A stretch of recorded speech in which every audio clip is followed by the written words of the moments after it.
Fred Super 8s.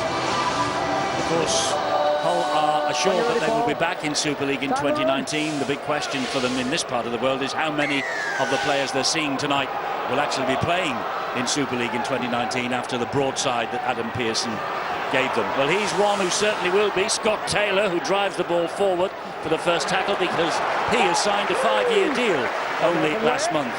And I don't think he'll be going anywhere. Neither will Danny Houghton. One or two of the others maybe are playing for their futures here tonight. Well, certainly they've got a front up. They're accountable to each other. And last week I was really disappointed, like I said before, with Brian Carney. Their attitude in the forwards, and I'm not saying that they didn't have a dig, they just didn't seem to turn up for each other. When Warrington got in front, they just seemed to put the cue on the rack, and I think that's what hurts the likes of Lee Radford. He was disappointed with their commitment to each other. Well, it's a solid enough start for Hull. They're up to the 40-metre mark, and they're now over the halfway line. It was Jamie Shaw, the fullback. They've reached tackle number 5, so expect the kick here, and there it is from Hakim Meludi. A lot of people raised an eyebrow when Meludi was named in the halves alongside young Liam Harris.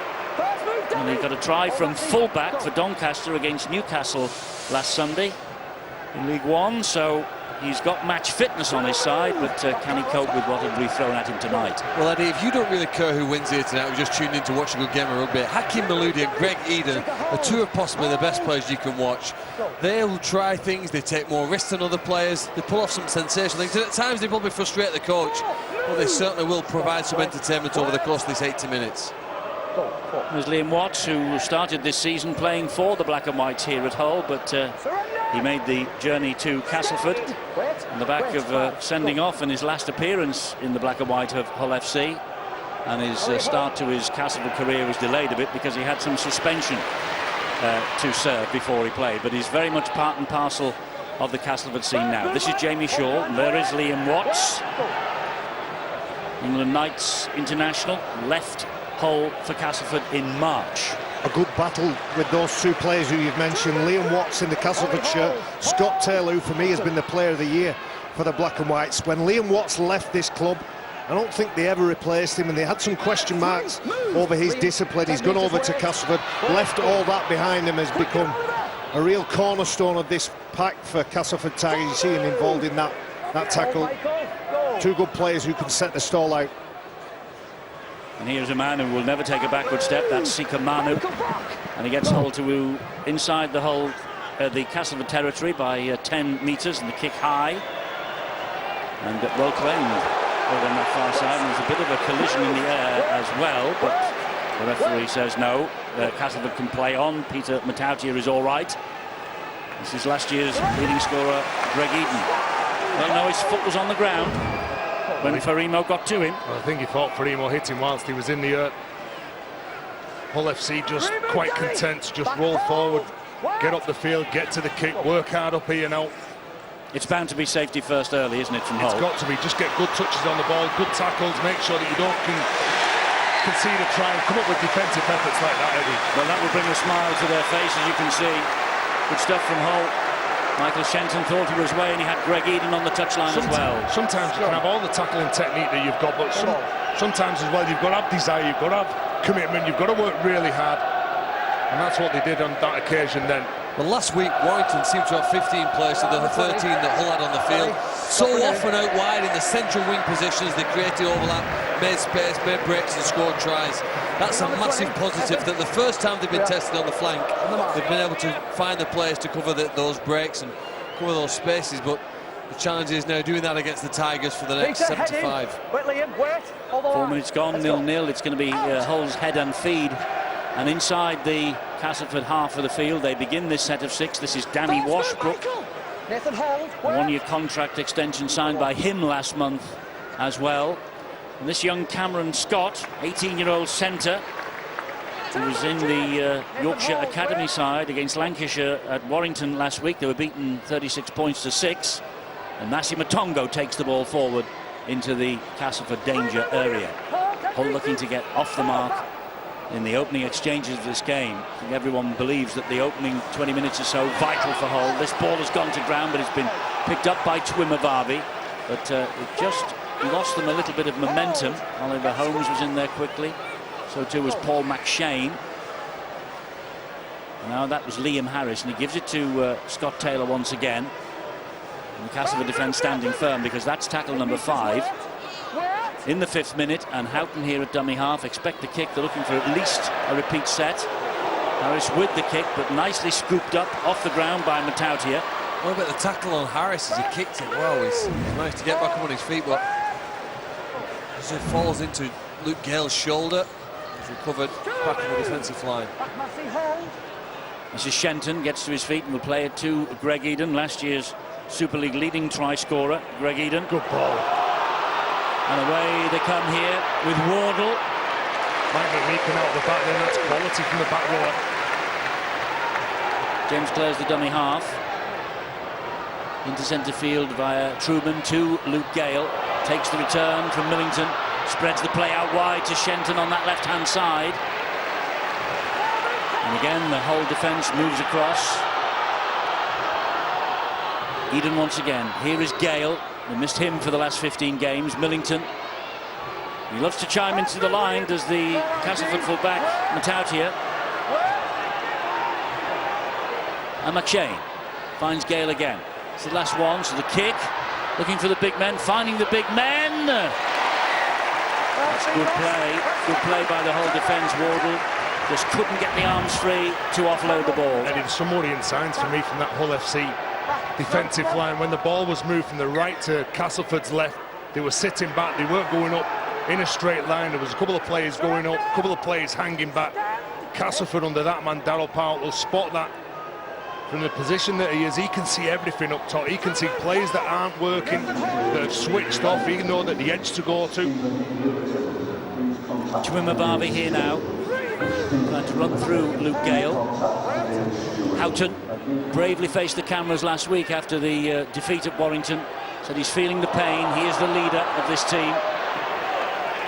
Wasn't acceptable for him, for his staff, for his players, or certainly for his supporters. As Cameron Scott, one of the changes that Lee Radford has made, takes the ball forward on tackle number 4. This is the last one. Kicking from a weak position, aren't they, because of the handling error there. They trap themselves on the corner, and you're kicking now to Greg Eden. Gets up to the halfway line and starts to get excited there as he skips outside to Mavavi. And he's got Farimo to beat, but Farimo is equal to the task. Shenton was on his outside. Luke Gale again. Oliver Holmes will drive it forward for the Castleford Tigers.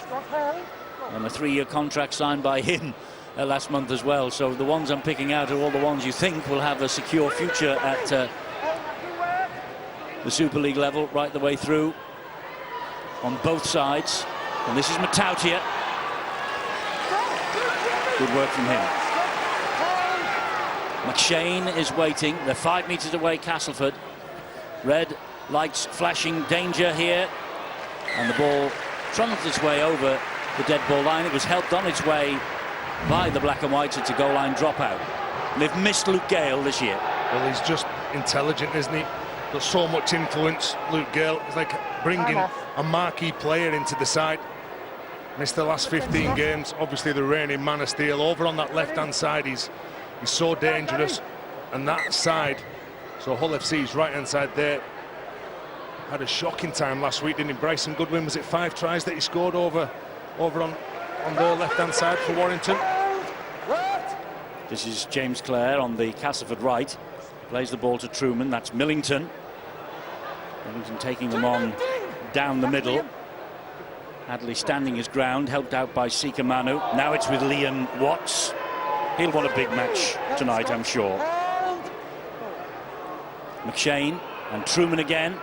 Gets the ball away, and good hands. It's James Clare. Shaw waited for him. The trap was sprung. Scott was there as well, the young centre. And he's lying in the ruck. The referee, Gary Hewer, could easily have pinged him for a penalty there, but he allowed the place to go on. And this is Gale with a kick out wide. Oh, brilliantly picked up, but it's dropped ball over the line by Eden. It was a chance, it was there, but he just couldn't take it. And that's what Castleford Tigers have got. They go from one side to the other, and it's not just running and players running at different angles. It's all the short passes, the interplay. He sees the space behind the play of the ball and tries to put it in the path of the oncoming winger, Greg Eden. Well, Oliver Gildat scored a spectacular try to start last night's match, and that would have probably even surpassed it. It was a fantastic kick, but you always sensed the ball was going to bounce too fast. Greg Eden centred around scoring. I mean, is it 8 tries in his last 4 games? He's fantastic on that left flank for them. And I think with Luke Gale coming back into the side, he's going to get even more service. Yeah, Luke Gale took the corner post over the line, but he lost the ball. At the moment, the corner post is not standing in its correct position, so I'm sure that someone will work something out about that very shortly. Solid defence on Cameron Scott. Welcome to the Super League, young man. Pick 3 big lads to run into as well then. Need to play outside Castleford's tight 3. Cass really do get off the line. Good run here from Danny Houghton. Goes off the back of a wing. Well, that's his trademark, isn't it? The scamper run from dummy half, and also all the tackles that he gets through as well. Danny Houghton. Shaw was the dummy half. Here is Scott Taylor now.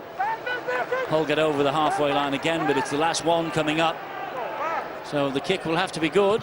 And it's from Maludi, and it goes out on the full. He was under pressure as well. Maludi, and he's down after taking a bit of a clatter in getting that kick away. Well, you see the reaction of Scott Taylor when he stands up and he plays that ball. He wants a quick play of the ball. Teams, coaches, players will want that last tackle play of the ball to be as quick as possible. Maludi gets some attention from Liam Watts after he's kicked the ball. And you're right, Liam Watts will want a good game, but he's got to control that emotion. When he's at his best, he's as good as anybody in the game. But you know, these days though, the likes of your props or your back rowers who were caught around the ruck, around the play of the ball, they will work hard on the last play. When they're caught at marker, they want to get off the line, they want to get on the inside and put pressure on the man who's kicking the ball. And obviously he's inexperienced, Maludi. He's only played 11 Super League games. You think there's a penalty coming here because the touch has just come on from the far side of the field. Referee's taking an instruction from him. Did you see anything that was a little bit untoward in that, Stuart? Well, I think it was. I thought that the challenge was fair, you know, but the touch on the far side has reported a late tackle to Gareth Ewer, so we will have a penalty to Hull because of that late tackle that's been reported. So that's an on-field report rather than one from the video referee Chris Kendall. Yeah, it's come from the touch on the far side, who's 60-odd metres on the other side. He's got a probably wider view. It's Liam Watts that's been penalised. Hakim Maludi will leave the field and doubtless will have a head test. Just be careful. The penalty's where the ball bounced. And the penalty is where the ball bounced. In that case, the ball go straight into the play? It's off the field. Yeah, but it's 10 metres in from where it went to touch. I was going to say he's going to be playing it from row 2 in the stand. Well, Hull need every bit of luck if they're going to turn around this terrible run of defeats that they're in. I think that was probably a fortunate penalty, but you've got to ride your luck and take your chances. Here's Houghton in centre field, 20 metres out. This is the most dangerous position that they have had, really, to start a set. As Harris gets it away to Shaw again, Shenton's on his back. And that's Farimo. 19 tries in all games this year. Farimo. Here is Sikamanu driving it forward. 2 tries against Castleford in May for Sikamanu. And Houghton now getting to within a few yards of the line. Washbrook on Shaw has put the ball down. Bounces the ball into the ground in his frustration. Well, disappointed. Obviously the good field position. That's where they'll want to be. That's where they'll want to attack. I think the pass is behind him there. Yeah, you're taking off Maludi as well. I think it's Jordan Lane that's gone on, so I think it's Dean Hadley that's half-back now. The pass did go behind. Dean Hadley has played just about everywhere for this Danny team. Washbrook, He's I think, a fabulous player, isn't he? Danny Washbrook who delivers that pass. Has he gone into the standoff position, I think? Well, we'll see. Castleford's head and feet at the scrum. Still waiting for the first points of the match here tonight. Castleford have been close. Millington will get to his feet here and plays it to McShane. And McMeekin drives the ball forward. 20th start in the second row this year for Mike McMeekin. There's Liam Watts. You're giving him some 40-metre line. You're giving him some space then again. Look at this. Going at the line. Not getting up, not in the face. You've got to make sure you cut down the thinking time, Eddie, especially for some of those big forwards who just keep rolling forward. Like Nathan Massey. This time they do cut down the thinking time. They've reached tackle number 5 of Castleford, so expect the kick here from Luke Gale again. There it goes, high into the air. Jamie Shaw's after this. Jamie Shaw's going to be pushed over the sideline, is he? Or does he manage to stay in the field of play? I think he manages to do that, and that's very well played by the fullback. Now Castleford go hunting. Well, that's the effort that's needed as well, Jamie Shaw. And they get a penalty here. They get a penalty here to Hull FC, and this will relieve the pressure on them. Well, all you want to see some fight in a team that's under pressure from a poor performance the week before. Jamie Shaw does that, shows some character, doesn't get forced off the field. Then it's a strong carry from Farimo. Goes into 4 players, earns the side a penalty because of his efforts. But that's good defence from Castleford here. But he doesn't like to go down easy. There's Sika Manu. He plays the ball again to Houghton. Taylor. 3 men hunting in defence for the Castleford Tigers. And we talk about Hull's injury problems, of course. Castleford have had theirs all year as well, with some key figures missing. But none more so than Hull. They've got 6 out for the season. 2 others are injured tonight and unavailable. So he is limited with what he probably would like to have made some wholesale changes after last week, Lee Radford. Well, he needs to change the kicks for the last 2 times. One's gone out on the full, one hasn't been good enough. Oh, that's this a knock time on. he gets the last set, a knock on. They don't even get to the kick. Well, I think Danny Houghton described Hull FC last week as being in a black hole and a dark place. It takes a lot to get out of this sort of situation. Yeah, it's very difficult. A couple of the... With some of your key playmakers missing as well. Yeah, and the players that you look to when you're in trouble to get you out the mess, who stand behind you, who guide you around the field. And sometimes, Eddie, when the confidence isn't high and you're carrying some injuries and you're taking the field, like you pull yourself out with some players. Not saying that you're not committed and you won't have a dig. You do go out there and you put your bodies on the line, but at the end of the day, like, you're looking for people around you to inspire you, and it's been difficult for them. And at this stage of the game, Hull would have been hoping that they might have been 6, 8 or 10 points ahead. Well, you put Kelly and Sneed into those halfbacks. You listen to the instruction, you see the communication that those 2 halfbacks will give you, and it's a different complexion. And you've to got that Jake side. Connor as well. Jake Connor you throw into the mix, but I'm going to strip it back a little bit further. Mickey Paya doesn't make this game, but Mickey Paya... Oh, here he goes through Matautia. Gets to his feet, plays the ball to Shenton. Luke Gale again. Truman wanted the ball kicking through and he would chase it. This is McMeekin. They come down this side. Out the back door it goes to James Clare. And Clare just stutters across the face of play. There's men out wide for the Tigers. That's a good hit though, but the ball is still released. And it's with McShane.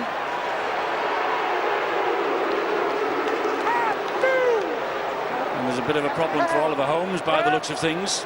That's a blow for Castleford. Whoops! There's a mistake by McShane. Well, when that break was made, it was down the middle, and those bigger players are being asked to play bigger minutes, bigger stints.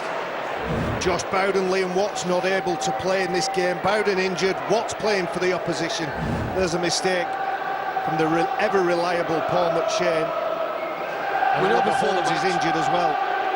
Before the match, as we see him down here again injured, it was a collision, wasn't he? He tried to get up, bravely come over to the sideline. He's probably going to leave the field here now with the assistance of the medical staff.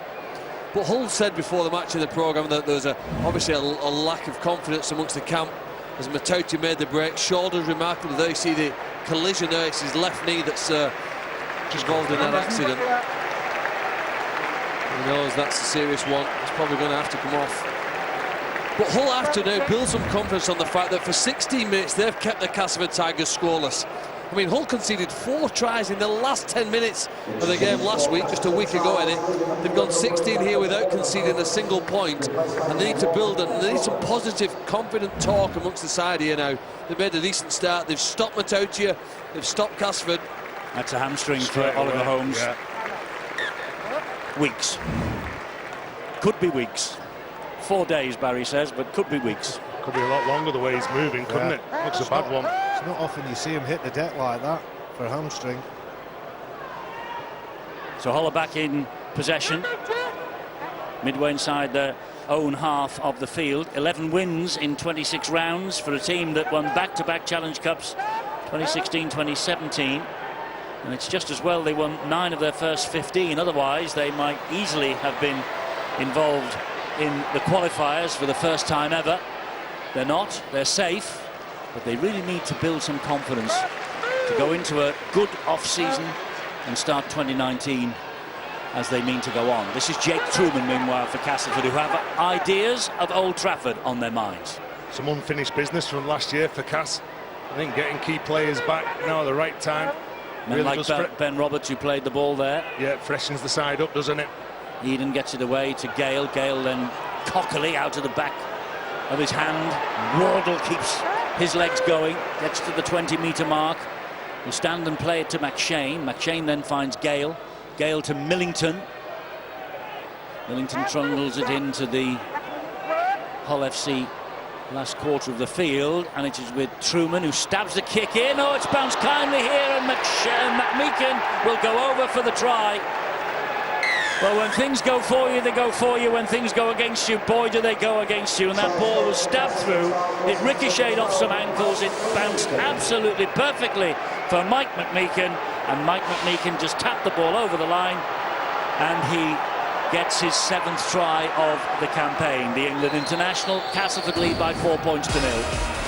Well, kept Cass out for 18 minutes. And you're right, takes that little cruel ricochet. I think it was Jordan Lane who it comes off. Everyone's expecting the ball to go behind. You can see Scott just dropping back, and then Mike McMeekin just running on the spot, knows that he's got to chase up this kick from Jake Truman, and he's got the confidence to take over the control. The last players of the set takes over from Luke Gale, puts it through, and that man scores the try. And from Hull's perspective, there was far too many steps taken by Jake Truman. He had too much time to decide, to look, to assess where he was going to put that kick in. Yes, there was a lucky ricochet. I think it ended up being Dean Hadley that put pressure. Almost by accident, he found himself in the wrong position. He got up and didn't do enough of a good job. Jake Truman puts a beautiful kick in for McMeekin to score. And Luke Gale should add the extras here, which he does, and Castleford lead by 6 points to 0. 927 points for Castleford in Super League now. A record for the club. Danny Orr, 919, the previous mark. Well, Hull's problem wasn't the last player we see the kick for the try. It was the fact that Peter Matocha picked the ball up on his own 10-metre line, and they were able in 5 players to get to the opponent's 10-metre line. Hull need to talk about the ease and simplicity with which Castleford made 10 metres plus on every carry, and need to find some stronger defence again in the middle of the field. Clare was the man underneath it. He gives it to the try scorer, McMeekin. He'll take the first tackle this set, and Clare will drive it forward again. 10th in a row for James Clare on the wing, and back at Castleford where it all began for him in 2012. Millington gets the ball to Gale. Gale will find Shenton. They're dangerous down this left-hand side with Shenton inside Greg Eden. Gale again.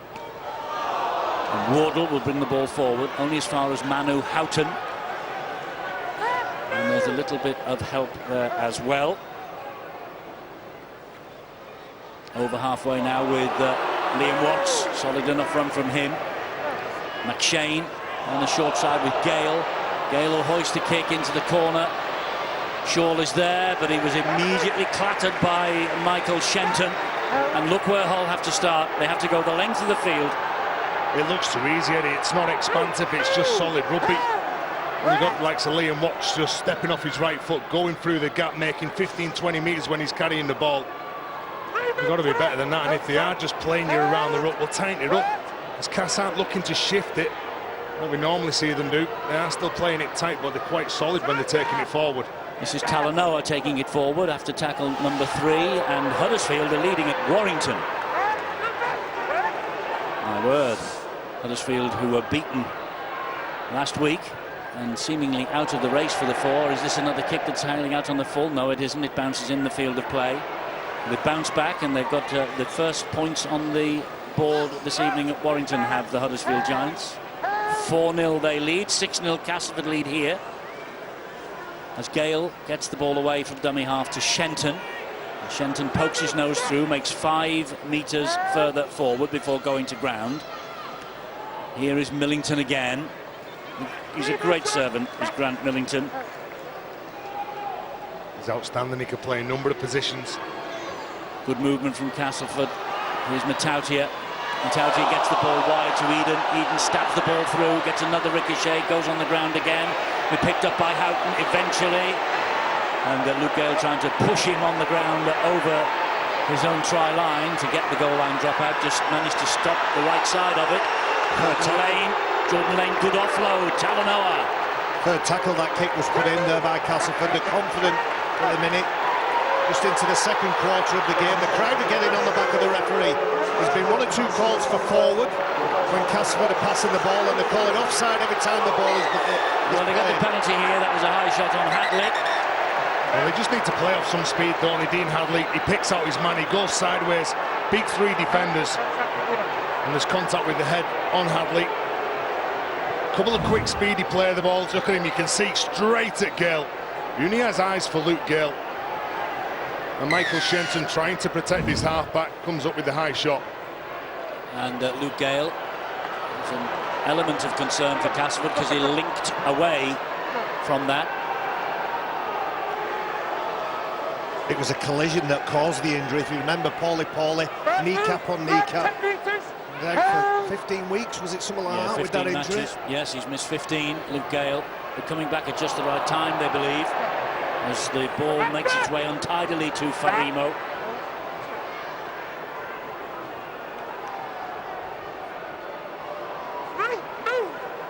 And there's Terry's favourite youngster at the moment, Lewis Bienek. Hadley gets the ball away to Washbrook. Again, the ball goes to ground, but Talanoa did well to pick up and then spin away from the would-be tackle and still take some putting down on the ground. Just got to clean that up, haven't it? Makes the ball a lot slower if it goes on the ground. Here is Liam Harris. And that was forward. Well, there'll be some stick on the terraces for that decision because Lee Radford's fans believe that there were a few forward passes in some of the Castleford build-up, but that's clearly forward. Well, it's not been good enough, hasn't it? In good ball near Castleford's line. The ball's been going on the ground. The ball's obviously been passed forward on that occasion from Liam Harris. Well, we've got a couple of matches for you tomorrow. First of all, from the qualifiers, Salford leading the way in the race to stay in Super League against the team with massive ambition to get into the elite, the Toronto Wolfpack. It's live at 3 o'clock, Sky Sports Arena tomorrow afternoon, and followed by the Catalan Dragons against St Helens. The cup winners will parade the trophy in Perpignan. They take on the league leaders, who are looking for the win that would clinch the league leaders' shield just about. Got a massive points difference in their favour, Saints. So probably a draw would do, but they will want to win, the Saints. The Catalan Dragons, after winning at Wembley, they want to go home and they want to win on their own soil. Well, the Hull supporters, they'll be thinking they've still got a chance with a win here, but they're just going to see the prospects get a bit more difficult. Castleford, Darryl Powell made 3 substitution changes all in one go. I rarely see that. Junior Moore's one of the 3 substitutes who's just entered the field, so they're going to really try and turn up the heat in the middle of the pitch. Here they are with Gale. Looks as though he's recovered from that bang that he took a few moments ago. High kick for Jamie Shaw, but doesn't make much progress. Milner off the bench, keen to make sure with Mitch Clark, likewise, that they weren't going to get very much further upfield. And Hakim Maloudi, that's good news. He's back for Hull. But this is bad news. They've come up with a knock-on in their own 10-metre zone. And it's Barreto for Remo. Some strong defence, and you can see he's got to have better control on that ball for Remo. As he's getting up, Junior Moores is in the tackle. Terry, their confidence must be shot to bits. 14 tries, then the owner goes public and says, you're all under threat, I'm going to rip up contracts. They're nervous, Hull, tonight. Yeah, they are, and obviously they were nervous last week. Adam Pearson come out in the press saying that wasn't happy. The coach said he's not happy. The captain, he's still not happy. That's not to do with having injured players or missing your key playmakers. They've dropped the ball twice in the tackle. I'm saying, Phil, that they're so tense. Yeah, the captain, Danny Houghton, as well. He's come out, he's criticised them. The players would have criticised each other. You're in a dark place. You are in a dark place as a player. Here's Matautia. He gets the ball away, and there's a chance. Oh, that's good defence on Roberts. That is tremendous work by Talanoa. That's more like it. That's more like it. And you do learn a lot about yourself at times like this. I Gareth Hewer thinks that they might have got the ball down, but no, they have no try on the field. Committed To check it defence. 100%. Committed defence from Hull FC. And there's no getting round it. The black and white players, the players from Hull FC, they need to dig in. Well, I think this is all about finding out how it restarts. Both officials are not in a position to see how the ball comes out, and you can see he just loses the ball, so it's a knock-on in the in-goal area. It'll be 20-metre restart and a 7-tackle set. No try will be confirmed.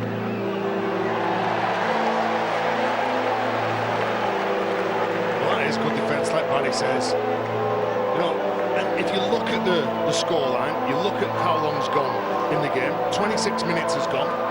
26 minutes has gone. Hull are up against the second best defensive team in the competition, and they're getting beat by 6 points. That's a plus for them. Yes, it is. And we await the decision. We know what the decision is. I think there are a few gremlins in the system, so the world will go down to Gareth Hewer, and no try it is. The So number 20-metre restart. The number 30 for Hull, Cameron Scott, will get a massive pat on his back, I think, from his colleagues and his coaching staff at half-time. It's a really strong tackle on Ben Roberts. Oh, they've come up with another mistake, though. Well, they have. It's a knock-on the very first drive from the 20-metre restart. Arms going out to the side, looking at each other. Boys, who's going to take control? Who's going to do the right thing? It's the second error that he's made close to the own line, isn't it, for Emo? Go straight at Adam Milner. Well, if you're going to try and go with a spot play, you don't pick Adam Milner out. Danny Houghton's there having That's a good word with leadership. him. That is good. Good leadership. He's got round his players, and he will be doing throughout this match. Look, don't worry about it. Get it right next time. Don't dwell on it, move on. Such an explosive player, the winger. 19 tries he's posted for his side. Just let them down on a couple of occasions. Need to focus and use that as energy to drive himself forward. Stack the side, the Tigers. The crowd singing. Well, that's what the players need, but the last thing they need here is another try against them, and Cameron Scott doing well. Knock on. Appealing for a knock-on. There's a knock on there. No, they have a penalty against them, the black and whites. What was this for, Stuart? Was it hands in the ruck? I think it's interference called by the touch judge on the near side. I think Gareth Hewer was happy to play on from that. Didn't see any ball come out. So a penalty to Castleford, and it's their first penalty of the night. Hull have had 3. This is Junior Moore's.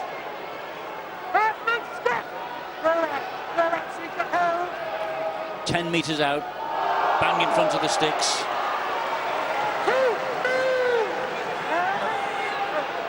Big drive forward by Clark. Here is Junior Moore's. Look out, try.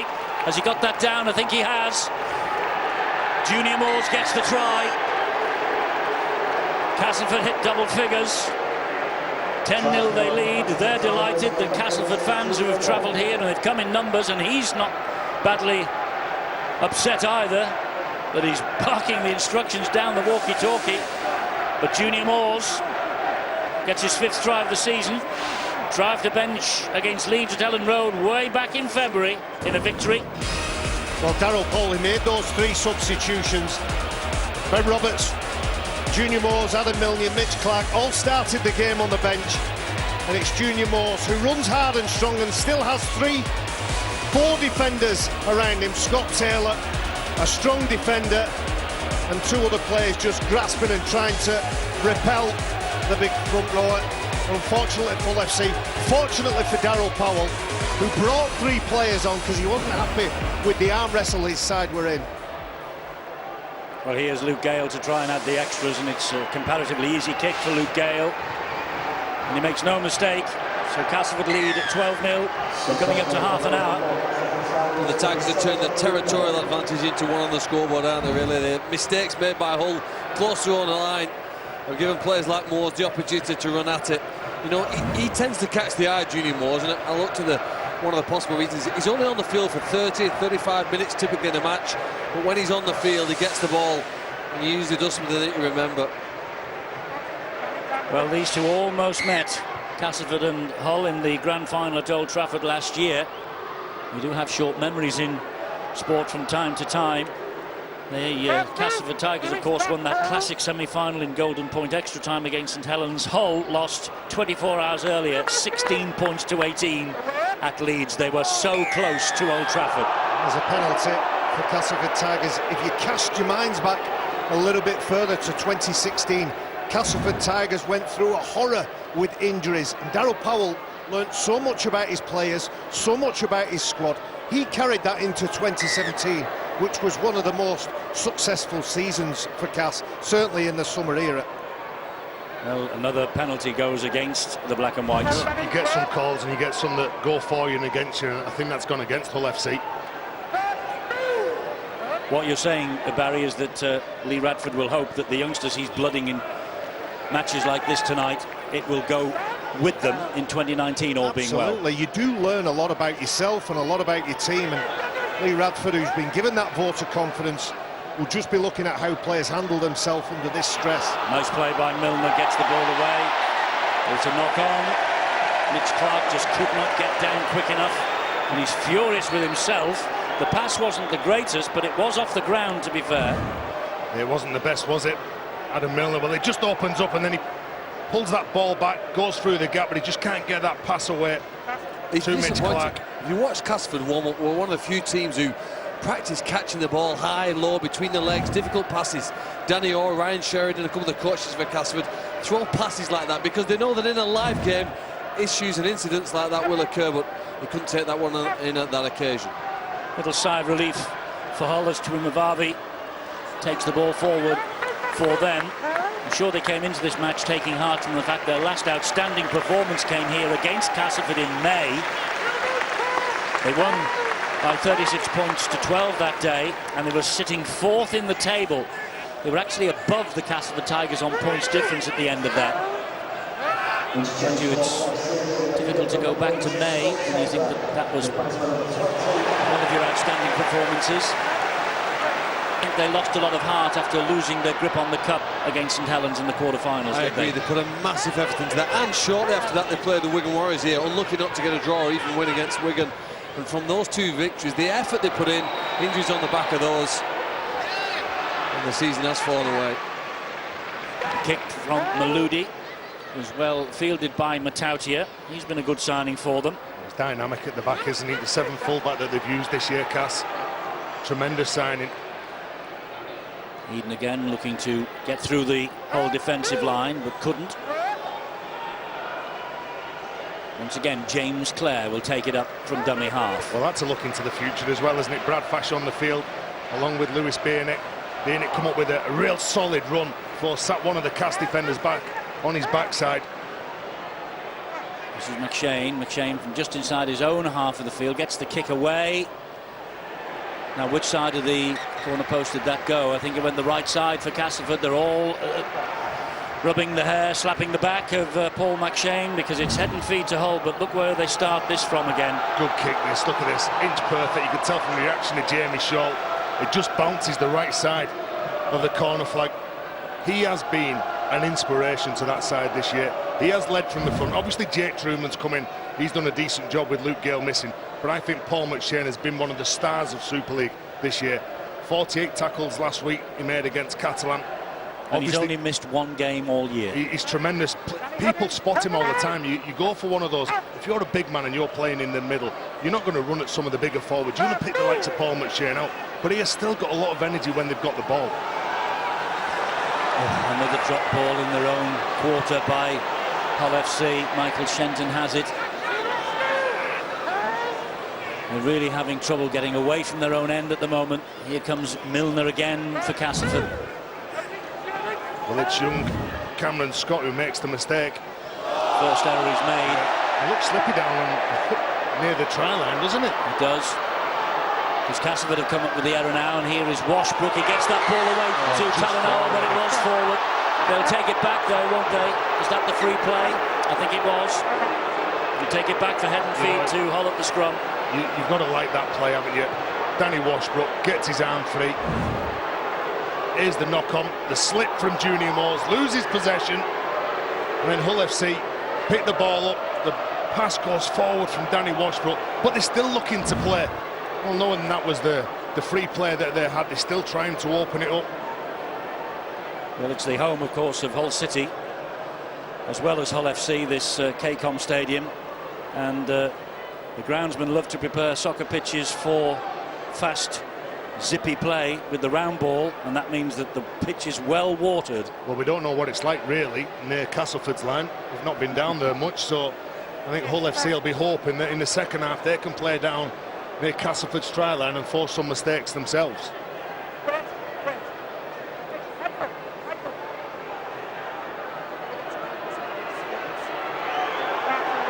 Michael Shenton having a word with Gareth Hewer.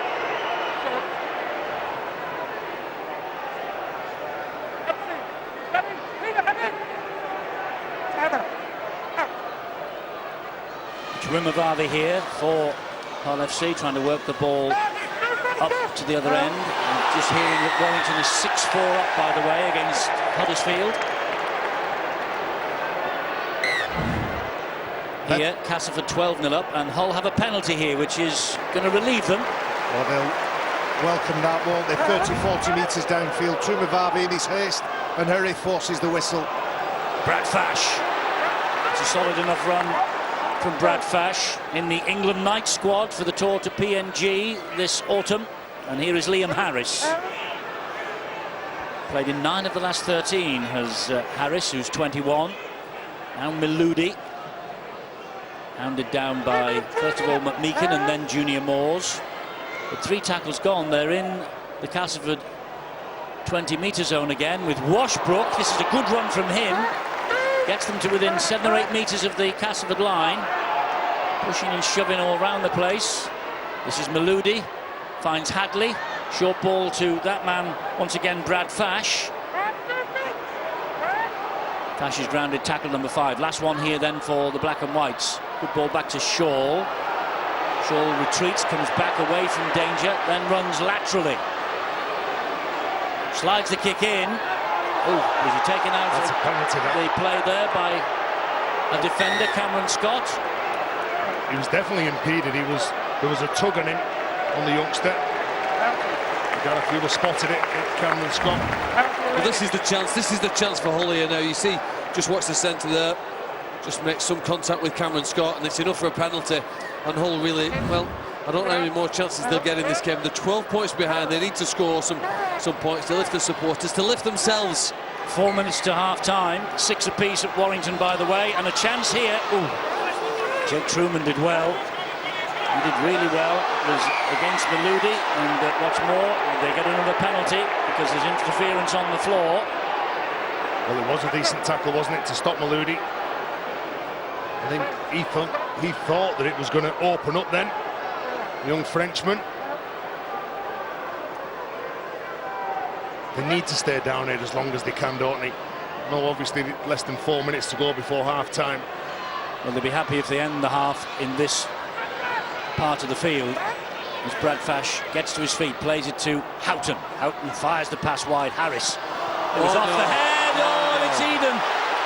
It was a ricochet off a Castleford head. Eden snapped it up, and he's going to go virtually 90 metres and plunk this down right behind the posts. Well, it could have gone one way or the other, and it's gone very much against Hull FC here once again. The luck is against them. The luck is running against them. And Greg Eden, he doesn't need 2 invitations to score tries like that. That's his 12th of the season. And Castleford lead by 16 points to 0. Hull looked like they were camping on the Castleford line, and then a ricochet off the head, and away he goes, bang. And it's a header from Shenton. It's unlucky, isn't it? And Greg Eden, as soon as he gets that ball, there's no stopping him. He's a quick winger. Obviously, defensively, he doesn't have to come up with the big plays, the tackles. Only made 3 in this game. So when he has got the ball, everything that he does is at top speed. He's aware that there's nobody around him, there's no panic setting in. Gets under the sticks as well for a certain 6 points here. And you know, he got 41 tries in 31 games last year, did Greg Eden. But he didn't score against Hull in 2017. He has just broken his duck here tonight. And Hull, when things go against you, they go against you.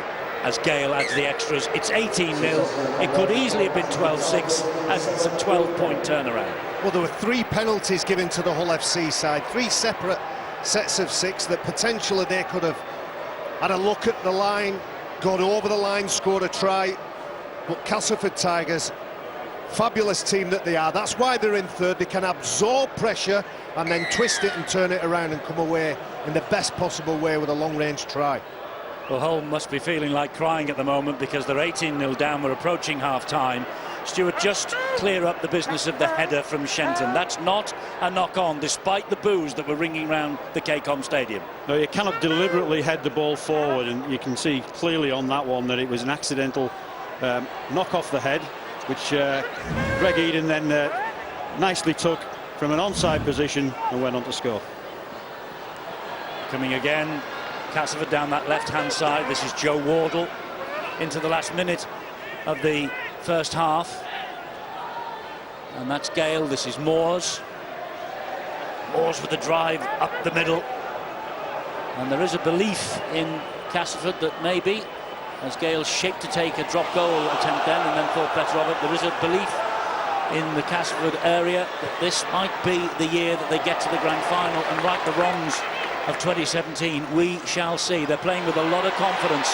Look at this. Defending well as well, aren't they? Said before, there's only Saints that conceded less points than them this year. That's Miludi who goes down. Well, he's trapping Wardle's arm. He's trapping Wardle's arm all around him. Well, they're going to need more penalties in the second half. This one I don't think will lead to points. But they certainly need to play with that, in that tempo, play with that speed. Oh, hello, Castleford are on a team warning. He's right there. That's what they need as well, then.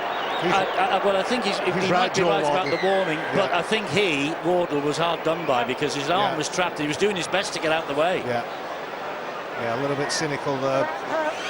Hakim Miludi. Well, the half-time siren has sounded, but they've got to finish off this play. It's a hit and hope. And Matauti is underneath it. Don't tell me the Castleford are going to go the length of the field on this, the last play. Maybe not. Maybe not. That's it then. That's the first half done and dusted. And poor old Hull, that's all you can say, because the gods have conspired against them a few times already tonight. They've conceded 3 tries. It was 0-0 after 18 minutes. Then McMeekan got his first. Gale kicked the goal. Moores then scored. 10 minutes later, it was 12-0.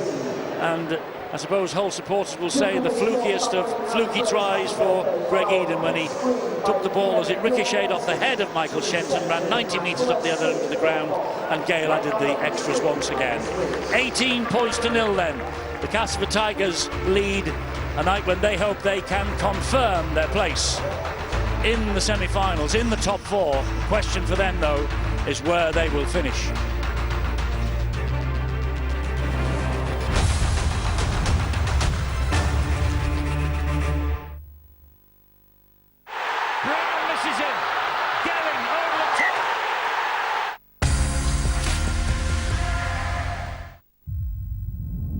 Life is a miracle.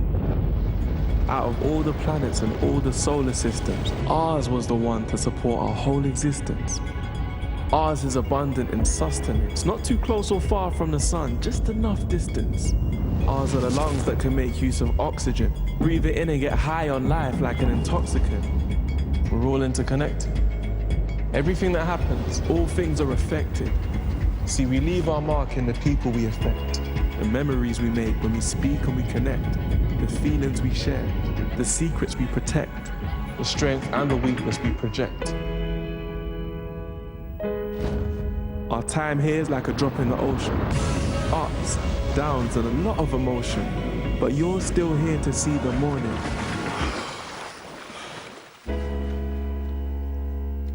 Life's for the taking. Breathe it all in. Welcome, amigos, to a graphic novel collection like no other. The all-killer, no-filler Deadpool collection. Every freaking fortnight, take a wild ride through the twisted history of Marvel's hysterical hitman in these special edition hardback beauties with exclusive bonus content. Grab life by the chimichangas. The all-killer, no-filler Deadpool collection. Book 1, just $1.99.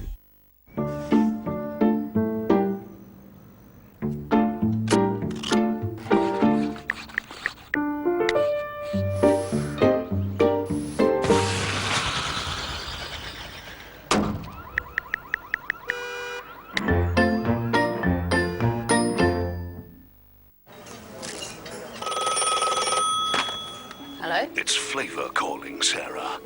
Who? Behold! McCoy's chips! Love child of the crunchy crisp and the noble chip! Careful, though. They know. McCoy's chips! You're a vampire. You're a witch. I don't get to choose who I love. You need to be careful. Patrick Melrose. Imagine television if you had impaired vision. We do. Patrick wobbles off round a corner, only to fall flat on his face. He lurches forward, limbs flailing like a puppet with loose strings. Mr. Melrose. All good? Here at Sky, we're passionate about creating audio description to give the richest experience to all our customers. To find out more, call 0303 123 9999, #AD support, or go to audiodescription.org.uk. Sky. Believe in better. That was an absolute wicked kick, that.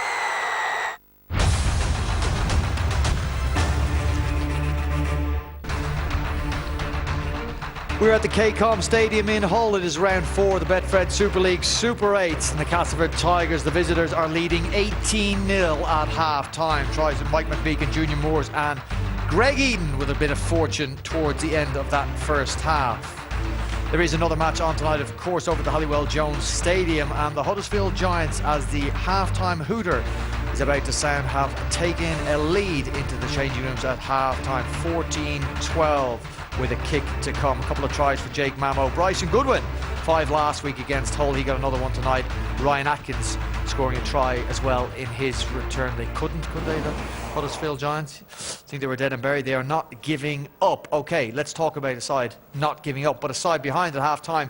18-0, 7 consecutive Super League defeats coming into this game for Hull FC. Some major hammerings amongst that. None more so than last week against Warrington. 14 tries conceded. What's your assessment of their performance and their attitude, if you can indeed assess their attitude, John, in that first 40 minutes? Just to flesh out the statistic about those 7 consecutive defeats, 282 points conceded in those consecutive defeats. That's an average of 40 points a game, and we were just referencing before we came on air, weren't we, about the Hull FC crowd applauding every good set of defence, which brings me to their first 40 minutes. The first 15-20 minutes was I thought was pretty good, and so what effect then this first try for the Castleford Tigers is going to have on that? Mike McMeekin crossing, 18 minutes it was, 6-0. Junior Moores just before the half-hour mark took it out to 12 points to 0. Eddie said you need some luck, John. They had no luck, did they? When this try was ricocheted off Michael Shenton's head, landed in the arms of Greg. Yeah, it's nothing to do with where they are in the season. These things are cyclical. They come and they go. You give some, you take some, and yeah, I think you've got to be diplomatic about that. 18-0, and probably a fair reflection of the half. I think Castleford looked very comfortable. But what I will say is, Hull FC, for all their effort and endeavour, what has that been rewarded with? And that would be the concern with that underlying lack of confidence. But that will be okay to the supporters in here and Lee Radford. They may not get the points, but as long as there's endeavour there, I would imagine Adam Pearson sitting in the stands, having said what he said in the post-match for the Warrington defeat, he will be happy with endeavour. He saw no endeavour last Thursday. Yeah, of course, yeah. And that whole post-match stuff from Pearson was designed to provoke a response, and Lee Radford would have obviously added to that throughout the week. They've got a response. I mean, this is a shadow and a shell of a team still that we saw in the opening 11, 12 rounds of Super League, but at least there's the evidence of some change there. We saw Junior Moores go over for the second try to extend the lead from 6-0 to 12-0. It looked instantly or outwardly like a barge over try, but you want to pull it apart and look at I suppose the genesis of this try and how they created space to allow Junior Moores to go over. Yeah, a good side. Yeah, at first glance it did. It looked like Junior Moores outmuscled the Hull FC defence. A good side will manipulate a defensive line and find, if not a natural overlap or an extra man, they will find gaps in that defence that they've engineered themselves. So I'll show you what I mean by this. So Castleford, first of all, they're looking for a position near the sticks. They're going to lay up in the middle of the field here from the first carry. You can see Junior Moores, I think he's the first man who receives the ball, and he takes a carry, and he's heading for the centre of the sticks. Now, the indicator from all this now is this man, Paul McShane, and he's going to let his halves, Luke Gale and Jake Truman, know what this defence is doing. They get it right here, they splits the field, and the defence split. Jamie Shaw does his job, 5 men each side. Now Castleford are going to pick a post. They're going to open up the field and force the defence to make a decision. If they put 4 on the short side, which it looks like they're doing here, then Castleford are going to play open, and the fullback becomes the extra man. Because of the way that they're working and fighting in the attack, they actually get 5 men for half a second. Scott Taylor there going the wrong side. I don't know, it's Scott Taylor, Hull defender going the wrong side. That has a knock-on effect. Castleford were always going to attack in this area, definitely, whether it was Moores or out the back to Truman. But because that late movement has been made, these players are a lot more reticent about getting off their line, and there is, I would say, probably half a metre, if that, extra than they would be comfortable with between them, because of the work that they've been doing to engineer that track. So what it looks at first instance as just a big man beating 2 or 3 medium-sized men, there's an awful lot more to that than first meets there, and that's what good sides can do to you. Okay, I wanted to get your thoughts on Luke Gale and Jake Truman playing together, because this is the combination that Darryl Powell will hope to take them one stage beyond last year, where of course they were beaten in the grand final. Luke Gale returned against the Catalan Dragons, was pretty impressive in that victory. Your thoughts on that combination in the first 40 minutes? It's going to take some time, isn't it? There was a little bit of that earlier in the season, not so much because Jake Truman started at fullback and Jamie Ellis and Luke Gale looked like that key partnership. The more that this season has progressed, the more you've seen from Jake Truman. He looks like a certain starter now. Luke Gale coming back in, I think, as a natural, more dominant character and personality, he's going to take the lead, and he's going to take a little bit of pressure off Jake Truman, which for a 19-year-old is a very complex position to play. I think it's a very, very good problem for Castleford and Darryl Powell to have, particularly with the experience of Jamie Ellis in reserve. That's what they're facing, combinations that they're going to put together with the semi-finals in mind. Warrington Wolves will be hoping to secure a semi-final spot. They trail at half-time at the Halliwell Jones Stadium. It is a Jake Mamo hat-trick that has given the Huddersfield Giants a 14-12 half-time lead at a ground they have won at only once in their last 11 visits. Let's take you into the dressing rooms here at the KCOM Stadium. You would imagine Lee Radford will be in a much happier place than he was last week over at the Halliwell Jones Stadium. Yes, they are behind 18-0. They do have the crowd on their side, cheering any defensive effort that the Hull FC side come up with, and they have come up with plenty in that first 40 minutes. For Darryl Powell and his side as they prepare to take a tilt at the Super League semi-finals, Ryan Sheridan taking some time to do some video analysis with Jake Wardle, Paul McShane sitting on the ground there, James Clare and Darryl Powell above them all, giving the final instructions before they come out. Have they got the foot on the throat of Hull FC? What will the second half bring? Of course, Castleford Tigers looking for 3 in a row for the first time in 5 months as they warm up for a semi-final spot. Second half with Eddie and the boys on the way.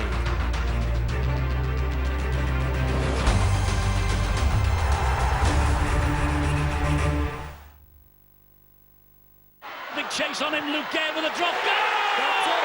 He has kicked it! Welcome to Supercars. Every model is a precision-engineered, scaled reproduction of the original car. Starting with LaFerrari, Supercars is at your newsagent now. Issue 1299. Are you on autopilot when it comes to sensitive teeth, using a toothpaste that just numbs the pain? Switch to Colgate Sensitive Repair and Prevent. It repairs teeth instantly and helps strengthen gums, preventing sensitivity. Colgate Sensitive Repair and Prevent. Start repairing and preventing.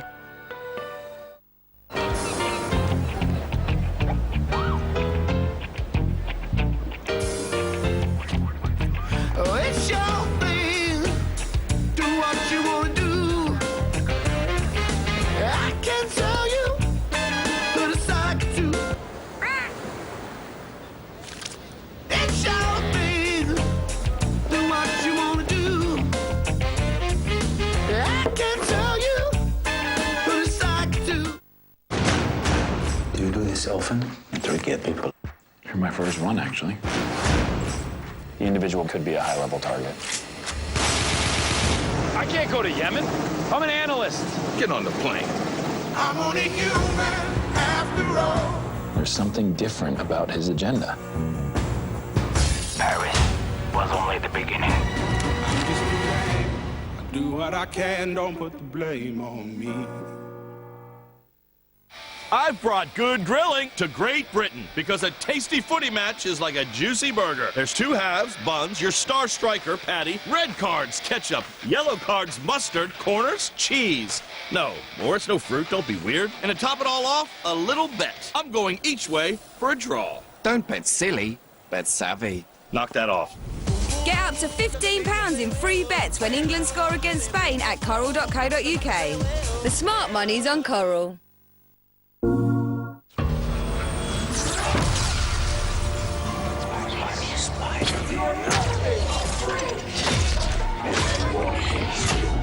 Peter, it's time to get up.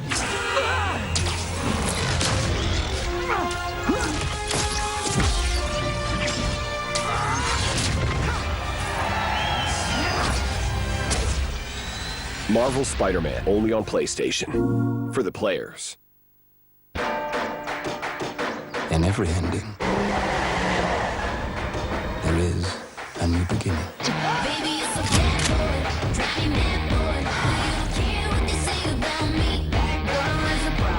Do you fancy me? I mean, I can do, yeah.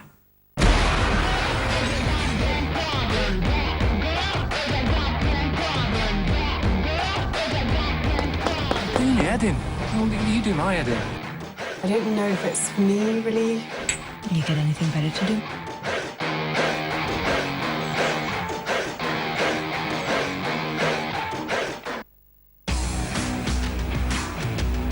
The Nations League continues tomorrow as England hosts Spain. Live only on Sky Sports. And perhaps weave a little bit of magic.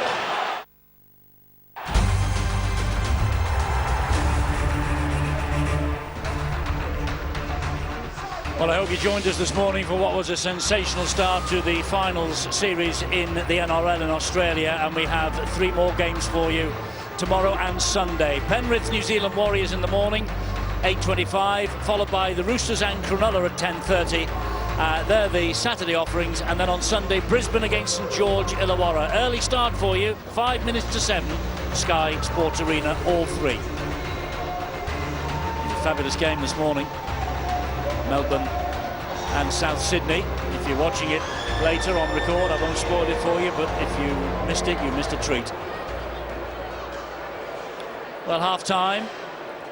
Castleford in control, leading 8-0. Hull have had the words of Lee Radford, and let's see if it makes any difference in this second half. It certainly did last week, Terry, against Warrington for at least a quarter of an hour. Hull had a dig in the first quarter of an hour, second half last Friday night. Well, looking at the scoreboard as well, they certainly have here as well. Obviously, they've let in 3 tries. They've made mistakes themselves when they've got near Cass's line, but what they can't do is let this Cass side dictate the speed of the game. When they land on the front like Junior Moores has done then, and Paul McShane goes off the back of it, go off a quick play of the ball, so Luke Gale places the kick where he wants. They're a dangerous side to play against, especially if you are low on confidence. Kicking very early in the tackle count again, the Castleford Tigers. Here is Jamie Shaw trying to work the ball back up towards the halfway line, and Chwimavavi now will carry it forward from dummy half. Gale in quickly with McShane. Quick play the ball then though by Chwimavavi. Here goes Farimo, and now Shaw once more. Back on the angled run was Hadley. Some big men down the middle for Hull to get over the top of. Houghton though is scheming 10 metres inside the Castleford half of the field. Oh, and Sikamana was not really waiting for that pass from Chwimavavi. I think he thought that he was going to take the tackle and drop to his knees. As it is, Houghton will have a scamper away. This is Hadley. Short ball then hit from him to Washbrook. Washbrook gets the ball back to Hadley once more, looking for a winger, he wasn't there. Miludi is, and McMeekan found him before he could get the ball going. It's a pat on the back too, was Mike McMeekan for that tackle. So Houghton will hoist the kick down the right-hand side, but that is Greg Edens all the way. Defused it behind his own goal line. 20-metre restart. Bit of an anticlimax for the Black and Whites. That was an energetic, enthusiastic set from them. What they needed to do was start strong, and it's very early in the game to say this, but I think they've almost got to ignore the scoreboard Don't worry about trying to catch Castleford up, just focus on themselves. Get rid of those basic mistakes, get rid of those penalties, and get back to doing what they do best. Castleford making good progress every time they have the ball in their hand. That's the second tackle and look they've made, 44 metres. Here is Gale. He gets the ball away again. He's joining the line again, Matautia, and he's giving it to Eden. Eden cuts back inside, he dances through the tackles. It's a second try for Greg Eden. And it increases the lead for Castleford right at the start of this second half, to the delight of their supporters, to mere silence for the supporters of the Black and Whites. Greg Eden, 10 in 5 matches now for Greg Eden, and he simply danced through that defence. Well, Hull FC needed a good start, and Peter Matauti, when he goes through then, gives that ball to Greg Eden. Good speed, good awareness, good strength to get over the line. They were pressing on Cass's line, and then all of a sudden Cass just rolled down the field. It was a poor effort from Liam Harris on Peter Matautia. He couldn't stop the fullback, and Greg Eden goes in for a try. And it's well worked as well. Luke Gale at the line, brings on the fullback out the back, and he just picks his line, stays true to the line, and goes in for the opening try within a couple of minutes of the start of the second half. You know, if ever a team wanted to find the end of the season, I think it's the Black and Whites of Hull. If they could say, listen, we'll concede the next 3 and we'll go off and we'll come back refreshed in 2019, I think they might take it. I think, Eddie, we've spent too long talking about Hull tonight, and my focus now is looking at this Castleford side and seeing just how good they can be. They scored a try last week about 10 minutes from the end of the game, Oliver Holmes, as that kick goes over, which was Castleford at their very best. And I get the sense, with the way they've played in these first 3 minutes of the second half, that we're going to see some spectacular rugby here now. Some ones which obviously they want to score.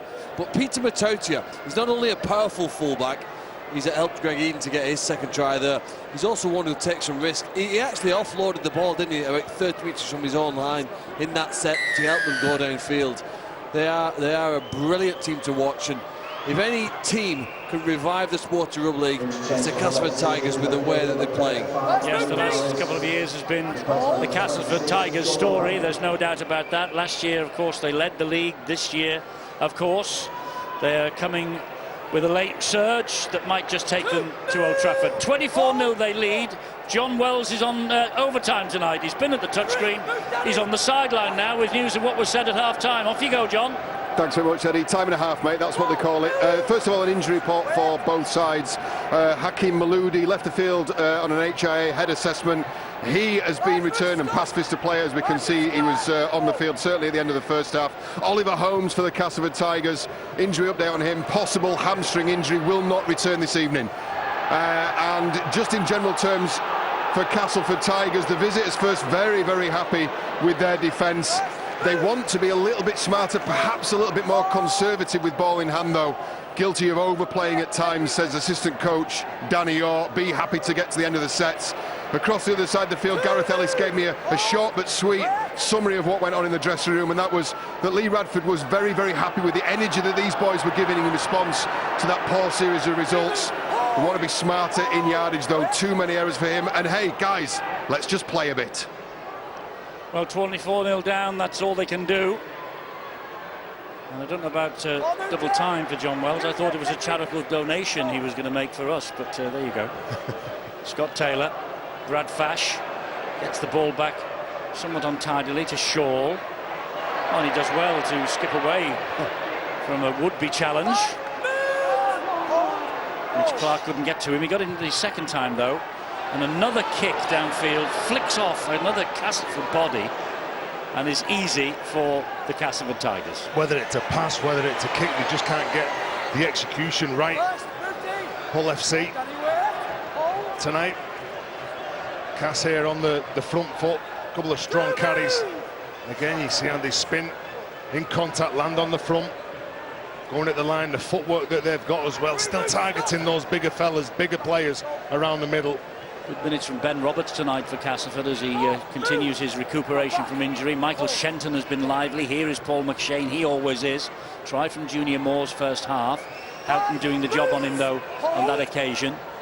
Last tackle it is for Castleford. Truman, the outside of the boot. That's a great kick. That is a tremendous kick. And can he get out of trouble? Yes, he can. That's good work from Talanoa. He does well, doesn't he? almost he had to buy a bit of time as well because one of his players was in front of him. I think it's Jamie Shaw. You can see he can't just get out the way though. He can't move, he just stood his ground. I think that's okay. This is Shaw, and now it's Taylor. Clark to him with help. Shaw again. Hadley goes wide. Miludi gets the ball away nicely. Shaw draws applause from the crowd. Talanoa flicks away from one. Gets the ball back into centre field. Here is Houghton. Houghton long pass to Manu. Shenton does well. Houghton again, last one here for Hull. They're running it. Now they're kicking it, courtesy of Twimavavi. And work for Matauti to do. Good, great chase from Washbrook. That's wonderful work from Danny Washbrook. Somebody needed to take now he got tangled up. Yeah. He's pleading his innocence. Somebody needed to take control of that last tackle. It's Carlos Twimavavi who puts the kick midfield, and because the ball is bouncing, Danny Washbrook is allowed to get up quick. He's entangled up. I think that's 6 and 2 threes. Nothing going right for the black and whites, and nothing for poor old Lee Radford. And it's a good effort, isn't it, from Danny Washbrook? One of the senior players that I talked about early on that has got a lead from the front. And they certainly did that when they went down the short side to give it Carlos Twimavavi. He's looked inside. Danny Washbrook's give it the old nod. Yeah, kick it, I'm going for it. Here's Junior Moores for Castleford, surrounded by 4. 2016 they won here in the Super 8s, 30 points to 16. 31-24 in Super League. They're only 2 wins from the last 10 visits to this ground prior to tonight. Castleford, Mitch Clark, grounded in centre field, right on the 20-metre line. He'll play it there to McShane. He'll then find Adam Milner, substitute in the last 2 as well as tonight.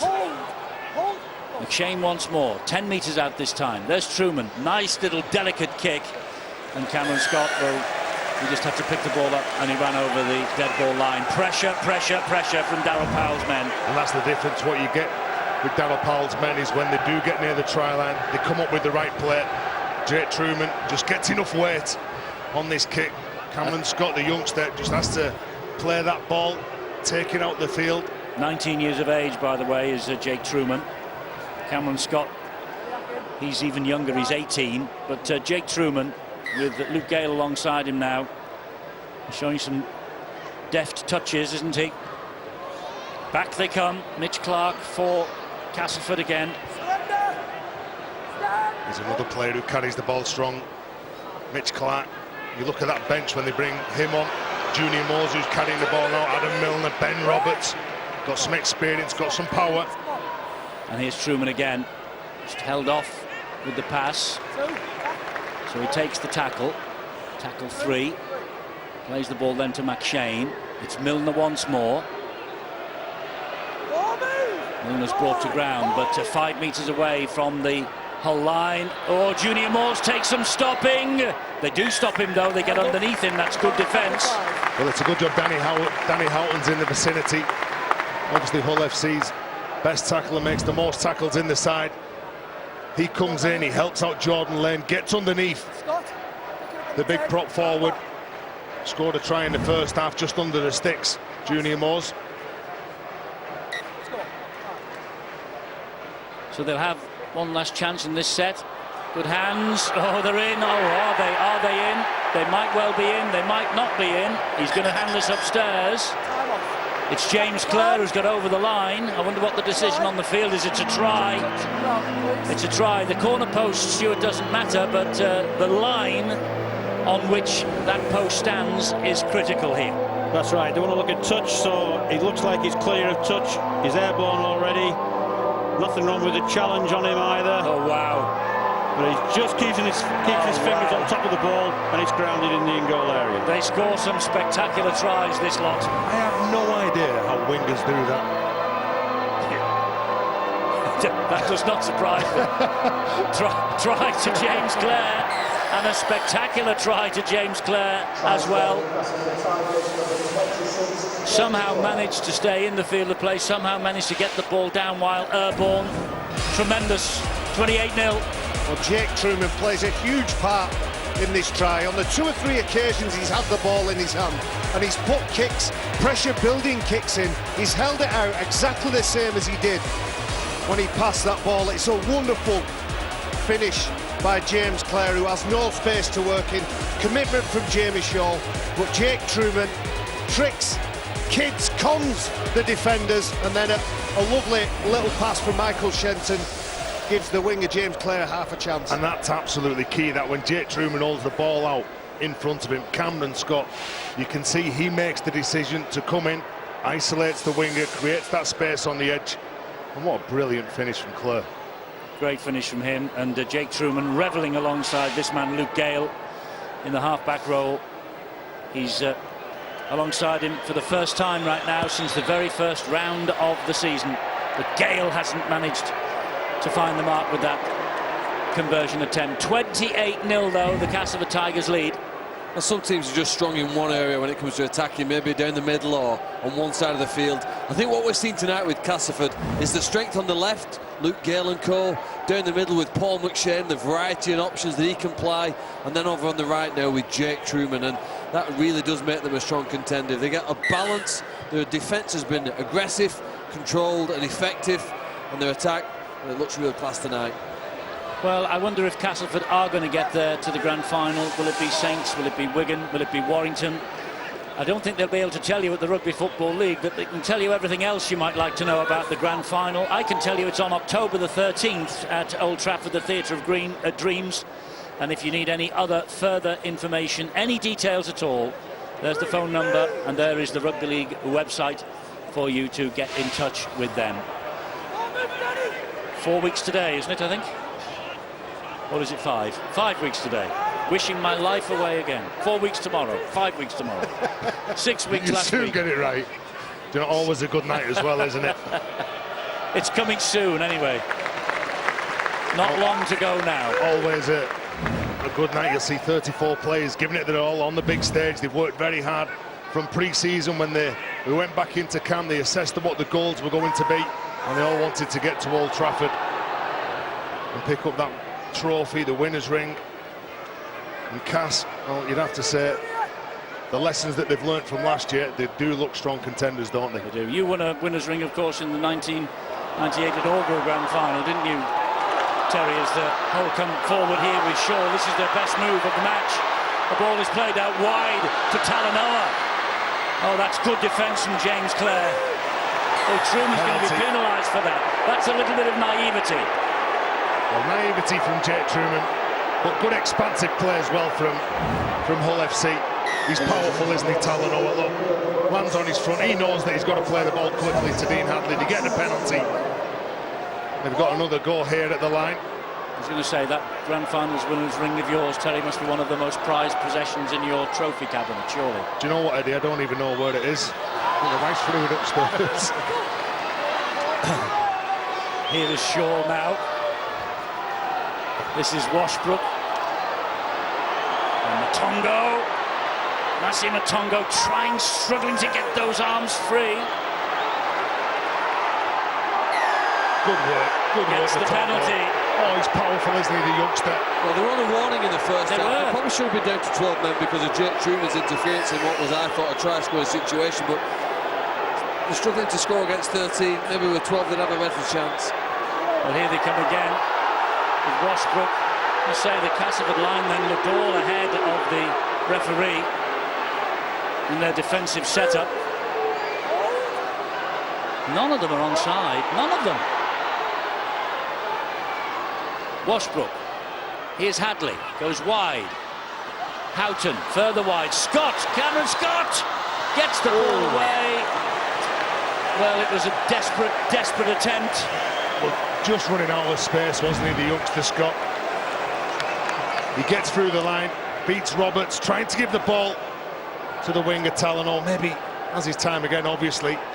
You're right, he wouldn't pass that ball. He's running out of space, but he's not running out of tackles. You're right, if he had his time again, he probably wouldn't pass that ball. Talanoa Had half a metre to work in. Such is the imposity, is that the word, of youth? Well, what they do, Eddie, he'll learn from his mistakes. When he was saying, You just made a I don't know why I'm asking you. Is it impetuosity? That'll do, Philip. Well done. The only educated man amongst us. It was Stuart that told Phil that. I don't know why I look for imposity. What is it, Phil? Impetuosity. Okay, thank you. Of youth. I was about to say, though... Can you tell us what it means now, Phil? Well, I think what it meant with him was that he's played a lot of games as a youngster, and that's the sort of pass that you make, I think, playing in junior or you know, a lower level here.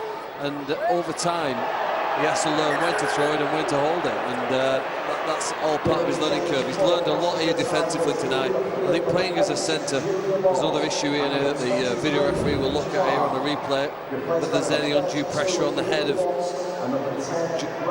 Joe Wardle here now. Oh, there's a lot of weight. There's a lot of weight from Tongo on the back of his neck there.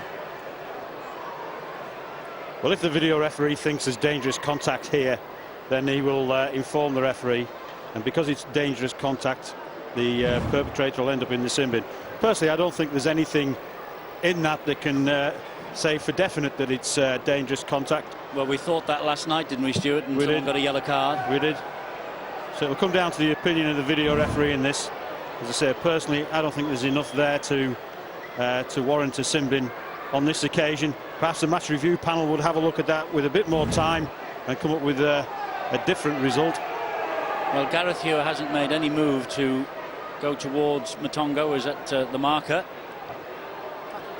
Standing there with the whole defensive line, pushing them back. So obviously the video referee, Chris Kendall, agrees with you, Stuart. And why wouldn't he?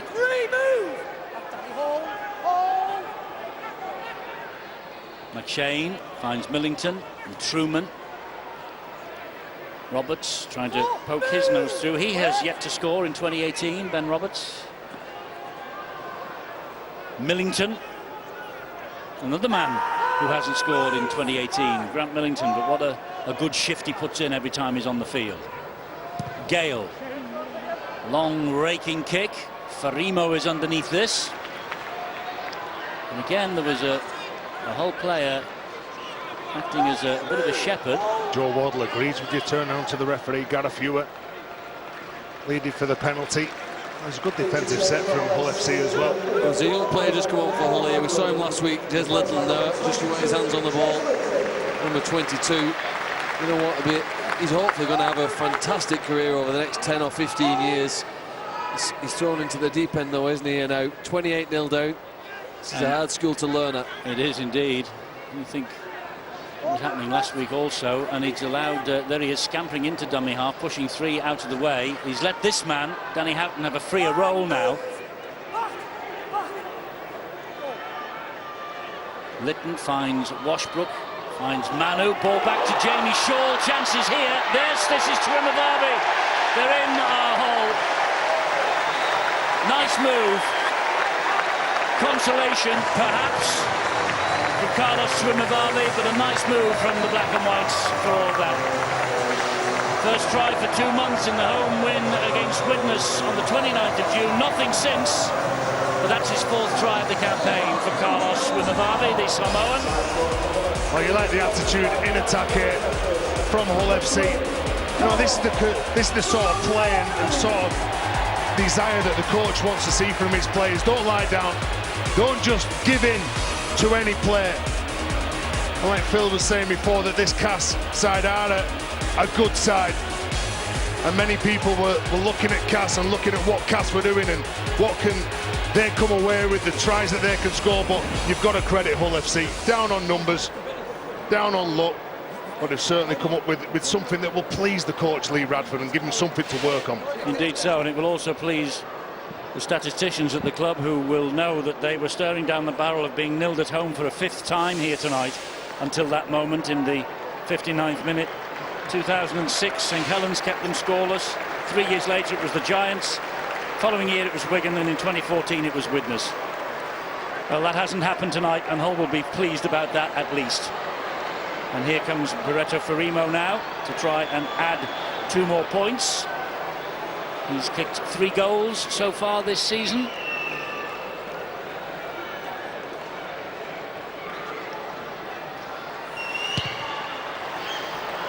And he still kicked 3 goals so far this season. Hole 4, Castleford 28.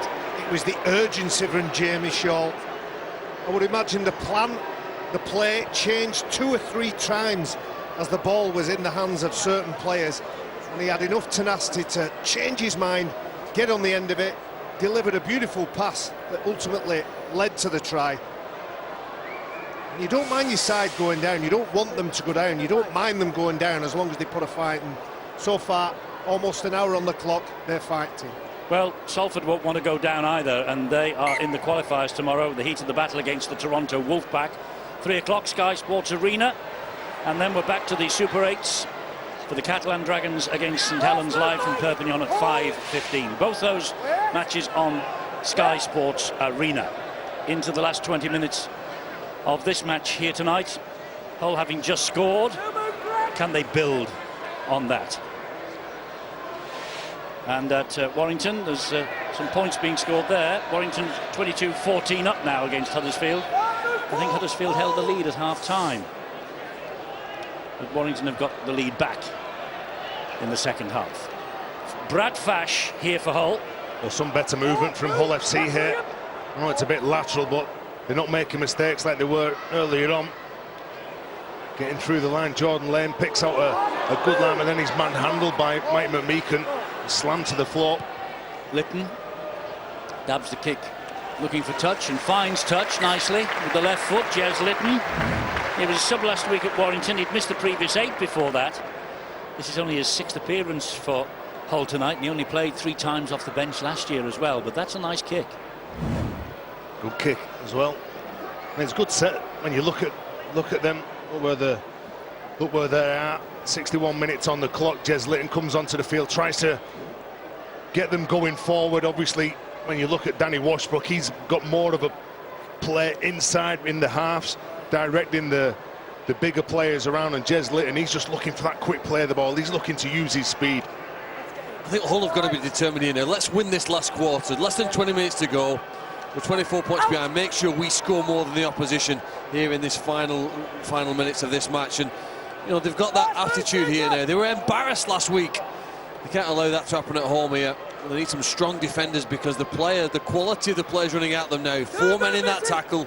That's the sort of control that Castleford have had in so many of the rucks. That's McShane. He gets it away once again to Wardle. Uses his full weight to go into that collision with Lytton. Liam Watts gets the pass away, and Millington just couldn't take the pass in. It bounced off his fingertips. Oh, it was on, wasn't it? He winds up, doesn't he, Liam Watts? He's got a good overs line. He pumps the ball. Matongo falls for it. Then he comes back in. The space there for Grant Millington.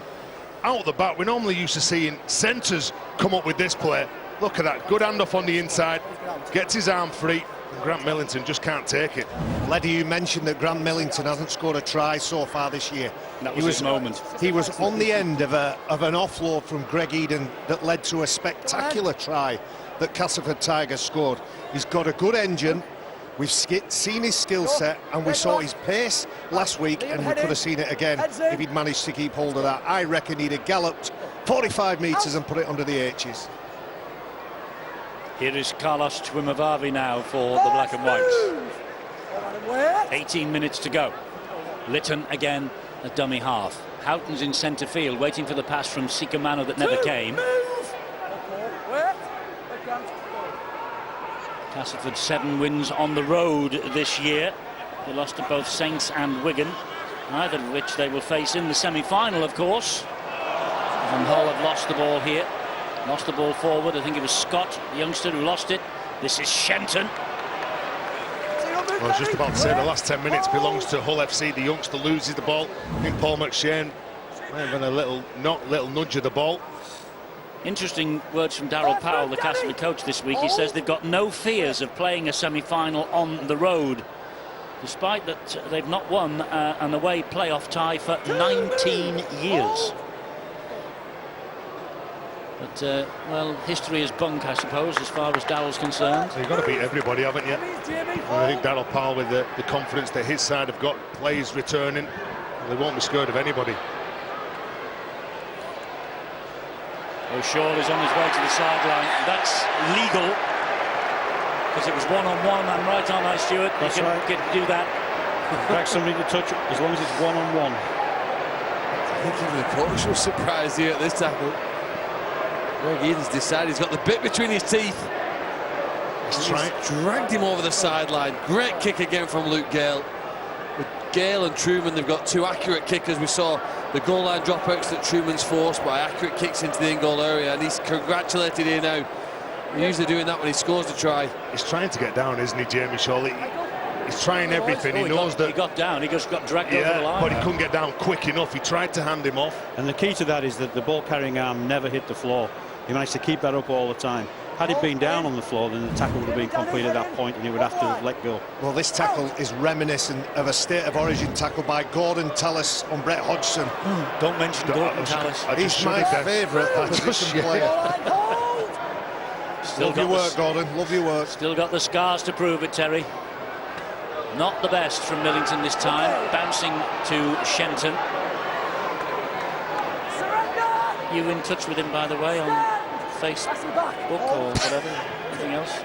No? Lovely man, Eddie. Liam Watts. Down he goes, 10 metres out. Millington again. He genuinely means that, by the way, Terry O'Connor. He doesn't want to upset him anymore. McShane. Gale got the kick away. That was played at. 6 to go, I think. Yes. There's a little knock on there by Luke Gale. Hewitt wipes the tackle count clear again. 6 to go for Castleford. Extreme pressure again on this whole line. Liam Watts. Some of the players at centre field are starting to feel the pace of this game now. Oh, I don't know. McShane. Milner. Short ball. Millington. Can't get over for his first try yet. Here's McShane again on the charges. McMeekin, he's got one already tonight. Forced back by solid goal line defence. That's heartening for the coach to see that effort. And this from but he got away from him, did Milner. And again, a stray pass. And they get a bit further away from the whole line. But here goes Eden. Here goes Greg Eden. Kicks through. Picked up by Hakim Maludi over on that far side. Well, it wasn't the best kick, was it, from Greg Eden? Tried to inject his pace into the line, looking for some space behind Hull's defensive line. Couldn't quite get the ball. Here he goes again, Maludi. Well, he's all action, isn't he? Might not be a standoff. There's a number of positions, but he certainly had a dig tonight under pressure. Shaw gets it wide to Chuimabavi. He finds Farimo. Castleford hound him down. Shortly we'll be opening the lines for you for the Betfred Man of the Match award tonight via the Our League app.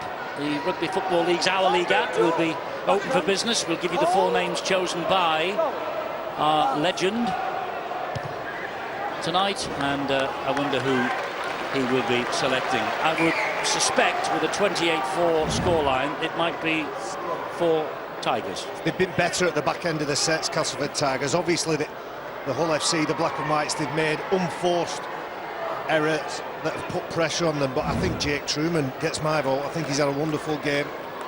Danny Washbrook and the rest of the Black and Whites, they can't worry about who's playing well, who's going to get man of the match. They just need to focus on that next set. I agree, Eddie. It's going to be you'd think it'd be a cast player. You've got to give sweep, you think? You've got to give some mentions as well to the likes of Danny Houghton, who's made 53 tackles, Hadley, who's made 44 tackles, like Manu's made 39. They've certainly. But they're not the spectacular things. They go unnoticed, don't they? But they're so important to a team. They do, but they hold it together. And you look at the scoreline, 28 points to 4. They've had chances, they've blown opportunities. You look at the scoreline this time last week, and it's a different story. Like Lee Bradford knows that the scoreline, they won't get the 2 points, but he'll be certainly happy with the effort from his players. Well, the goal line defence they put in just about 3 or 4 minutes ago, that made it much more happier Nice viewing. play. Nice play, Eddie. Yeah, right. They're going to have to defend well, aren't they? Because Castleford haven't given up. They want to carry on here now and score some points. In the last 12 minutes of the match. Nathan Massey just on the field, back in the thick of the action. McShane again. Millington is upended by Fash and Hadley. Truman with a kick, ricocheting off the legs. Oh, and a little hack forward as well. And Maludi is away. Has he got the legs? Oh, he skips away from the would-be challenge. Down the line he goes, Hakim Maludi. Great try from Hakim Maludi. Loved it, didn't he? Every minute of that. Well, he's missed the last 5. He got a try from full-back for Doncaster against Newcastle on Sunday. He gets a recall after tries in Doncaster's last 3 matches where he's been out on dual registration. 5 tries in Super League this year. Didn't give that one away. The moment he got the ball in his hands, he was hell-bent on getting to the corner, and that's exactly what he did. Well, I said before, he's all action, isn't he, Maludi? He gets this ball, he beats Roberts, he pins his ears back, he goes for the try line. He's got the speed to get there, and he's under some pressure as well from Paul McShane. But this is what I'm talking about, Eddie. Phil Clark tipped him before the game to win this contest. But when Maludi gets this, maybe the game's gone.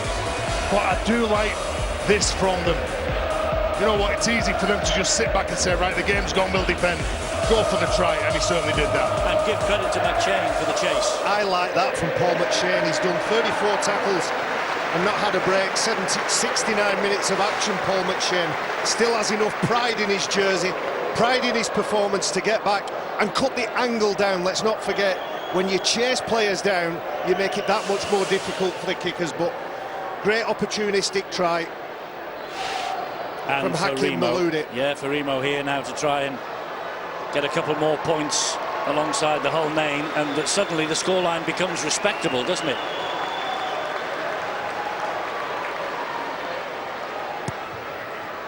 Oh, it's a decent kick. Oh, just the wrong side of the post. And Paul McShane did his job with that chase, with that effort. He pretty much makes it that bit more difficult. Well, people want to pay to watch players with a wow factor, and in my opinion, he has it. You know what, he makes some mistakes, he'll do some crazy things, he'll get a lot wrong, but at times he'll excite people, he'll get them out of the seat and he'll score some wonderful tries. Won't be enough to win this game. But he might get 1 or 2 more Hull fans remain interested in the rest of this season. It's put a smile on the coach's face. And that's what he asked for, Phil. Before the start of the game, he said, oh, sorry, the interview, Stephen Owen said, what would you like at the end of the game? He said, smiles on faces. The fans like it, the players enjoyed that long-range effort. And when he went over for the try, Hakim Maludi, they started a chorus of Old Faithful, which is good to hear. Well, we said it might well be a clean sweep for the Castleford Tigers, and indeed it is in the man of the match vote. Greg Eden, Luke Gale, Paul McShane, Peter Matautia. Take your choice, make your decision known on the Our League app on all of your mobile devices, and we'll tell you who is the Betfred man of the match at the end of this encounter in about 10 minutes' time. Been very busy tonight, McShane. Eden's shown up well with a couple of good tries. Good player, guided him around, looking to offload, still looking to play. That ball goes forward from Danny Washbrook. 0 tackle here. Paul McShane, the crossfield kick. Oops, nobody wants it. And he does. But it'll come back because it's the free play, hence the risk-free kick from one side of the field to the other. So head and feet at the scrum coming up here to the Castleford Tigers. Well, Danny Washbrook, when he gets this ball from the offload from Tumavavi, he offloads it, tries to get it to one of his teammates. Unfortunately, it goes forward. You can just see here, and he goes, he's under pressure. And of course, Tumavavi couldn't get on that, otherwise he'd have been penalised for offside. Stood in front of the ball. Need a good defensive set now. Get the spacings right in the line. Head in. Make sure you're working with the man who's next to you. Out. Shane from the back of the scrum gives it to Truman. He's got some strength, hasn't he, Matauti, when he accelerates onto that ball. He has indeed. This is Nathan Massey again. Move, Jess! Wait! Setting up on the left-hand side here. And they're coming that way. It's Gale, directs the traffic, doesn't he? Good tackle, low down. Washbrook by Washbrook. Moores plays the ball. We're getting closer and closer, but again, solid goal line defence from the black and whites. No way through for Liam Watts. What would have he given for another 6 or 7 inches on the ground? Then, and he almost gets the touch to it. In fact, he says he does get the touch this time, Liam Watts. And it's a decision again for Chris Kendall, who'll just check the ground. Gareth Hewer not 100% sure. Although he must have had a clear enough view of this, but still, he's handed it upstairs to the video referee, Stuart. Well, for me, it's going to be interesting to see where Liam Watts is here, because he's in front of the kicker. And I think that's going to be disallowed. He's played the ball, so he's going to be in front of the acting halfback, and it was McShane who kicked the ball. You can see there, he's in front of the kicker. He's not played onside by anybody, and then he goes to touch the ball down. I think this well. Not sure whether he's touched it down, but if he's touched the ball, he's in an offside position. I think Jez Litton's got there with the boot as well. So you can see there, he's never played onside. For him to be put back onside, the kicker would have to get in front of him. You can see there that he's in front of the play of the ball. So it'll certainly be no try, and it should be a penalty to Hull for Liam Watts being offside. Even though it hits the post pad, it doesn't negate what he does. Yeah, McShane actually went in reverse, didn't he? He does, that's exactly what he does. He draws the defenders away from the line. It'll get chalked off this, but Paul McShane, very crafty player, trickery. He's always scheming, he's always trying things. Paul McShane has a good skill set, and he's one of those players, Paul McShane, like many players in the professional ranks, that goes back, puts a little bit into the amateur game, coaches his former amateur club, the Hunslet Parkside club. They've had an incredible year. And Liam Watts is just offside and gets that scratched off. And denied what would have been a sweet try for him. Back on the ground where he started the season. Joining Castleford from Hull, as I said, in the first half in March of this year. But a right decision from Chris Kendall. And in the end, good decision from Gareth Hewer to hand it upstairs. Got to get it right. 26-20 at Warrington. Huddersfield a converted try away. Meanwhile here, 20 points the difference as Chuamavavi finds Houghton. Nice. He invites the runner, and Chuamavavi takes the return. And Chuamavavi goes over the top and finds Connell Scott. And Scott just stays in the field of play. Cameron Scott struggling to get to his feet. McShane was over the top of him. This is Meludi. Into centre field to Houghton. Matongo's there. He decides instead to give it to Washbrook. Washbrook finds Chuamavavi. Oh, and a hand from Eden prevents the try out wide. Nearly another one for Greg Eden. Well, Hull FC running Castleford around from one side of the pitch to the other. Well, the fans appreciate it. Cameron Scott played the ball over on the left-hand side, then it's shifted over to the right.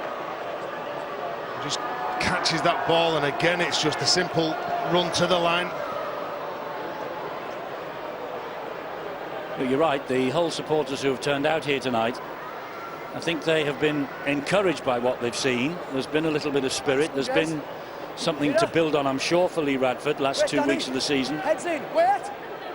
Or 3 weeks, should I say. Well, the second half score so far, Eddie, is 10-8, isn't it, in favour of the Tigers, and with Hull in this attacking position, it doesn't do anything for you, but they might even outscore their opponents in the second quarter, which, when you consider where they were this time last week, is a massive improvement. Yes, it's a big plus if they do that. This is Jamie Shaw, finds Jordan Lane again. Not the best to play the ball. In fact, it's a shocking play the ball, and it's made shocking by Castleford's indiscipline at the ruck. He's been good, Jordan Lane. Every time he's carried the ball, looks strong. Top penalty, Houghton gives it to Washbrook. This is Matongo. 10 metres out, trying to use his strength. He's got plenty of that as well, by the way. Lytton at dummy half. Moves back into centre field, finds Houghton, takes the return, fires the pass then to Cameron Scott. And that's how close they are again to this Castleford line. Still plenty of tackles in the bank here with Houghton. He goes inside. Watts gets inside Massey, but Junior Moores is there. And helped by Liam Watts, Houghton goes to ground. This is Washbrook. Washbrook gives it then to Farimo. Castleford's turn to defend their line. Well, he's not. He moved way off the mark then, Farimo, but then he took a step back. Houghton and Lane. Good tackle, Truman. Might have been another penalty there though against the youngster. Maludi stabs the ball towards the in-goal area, and that's good pressure. Good pressure from Hakim Maludi. Well, he showed up with a number of skill sets today in this game. Obviously scored an intercept from a loose ball, but then he puts this kick in. Gets it where he wants it, chooses to run down the short side. Then all of a sudden he knows he's got to come up with the play on Grant Millington. Don't let him get to ground. Keep him upright, push him over the try line. And he shows good strength. Picks up an injury here, Grant Millington. I don't know whether it's at that point when he goes to ground and his legs start to split. See the pain and anguish on his face, but terrific work from Hull FC. That could be a Paul drawing, couldn't it? Because he really did the splits on his knees, didn't he? They've lost one player, haven't they, with a hamstring problem, Oliver Holmes. Coming to the... What a great run. What a tremendous run. There he is, Bienek. Bienek, your pal. Lytton. Oh, that could have been on that offload. Danny Allen was right through the gap then.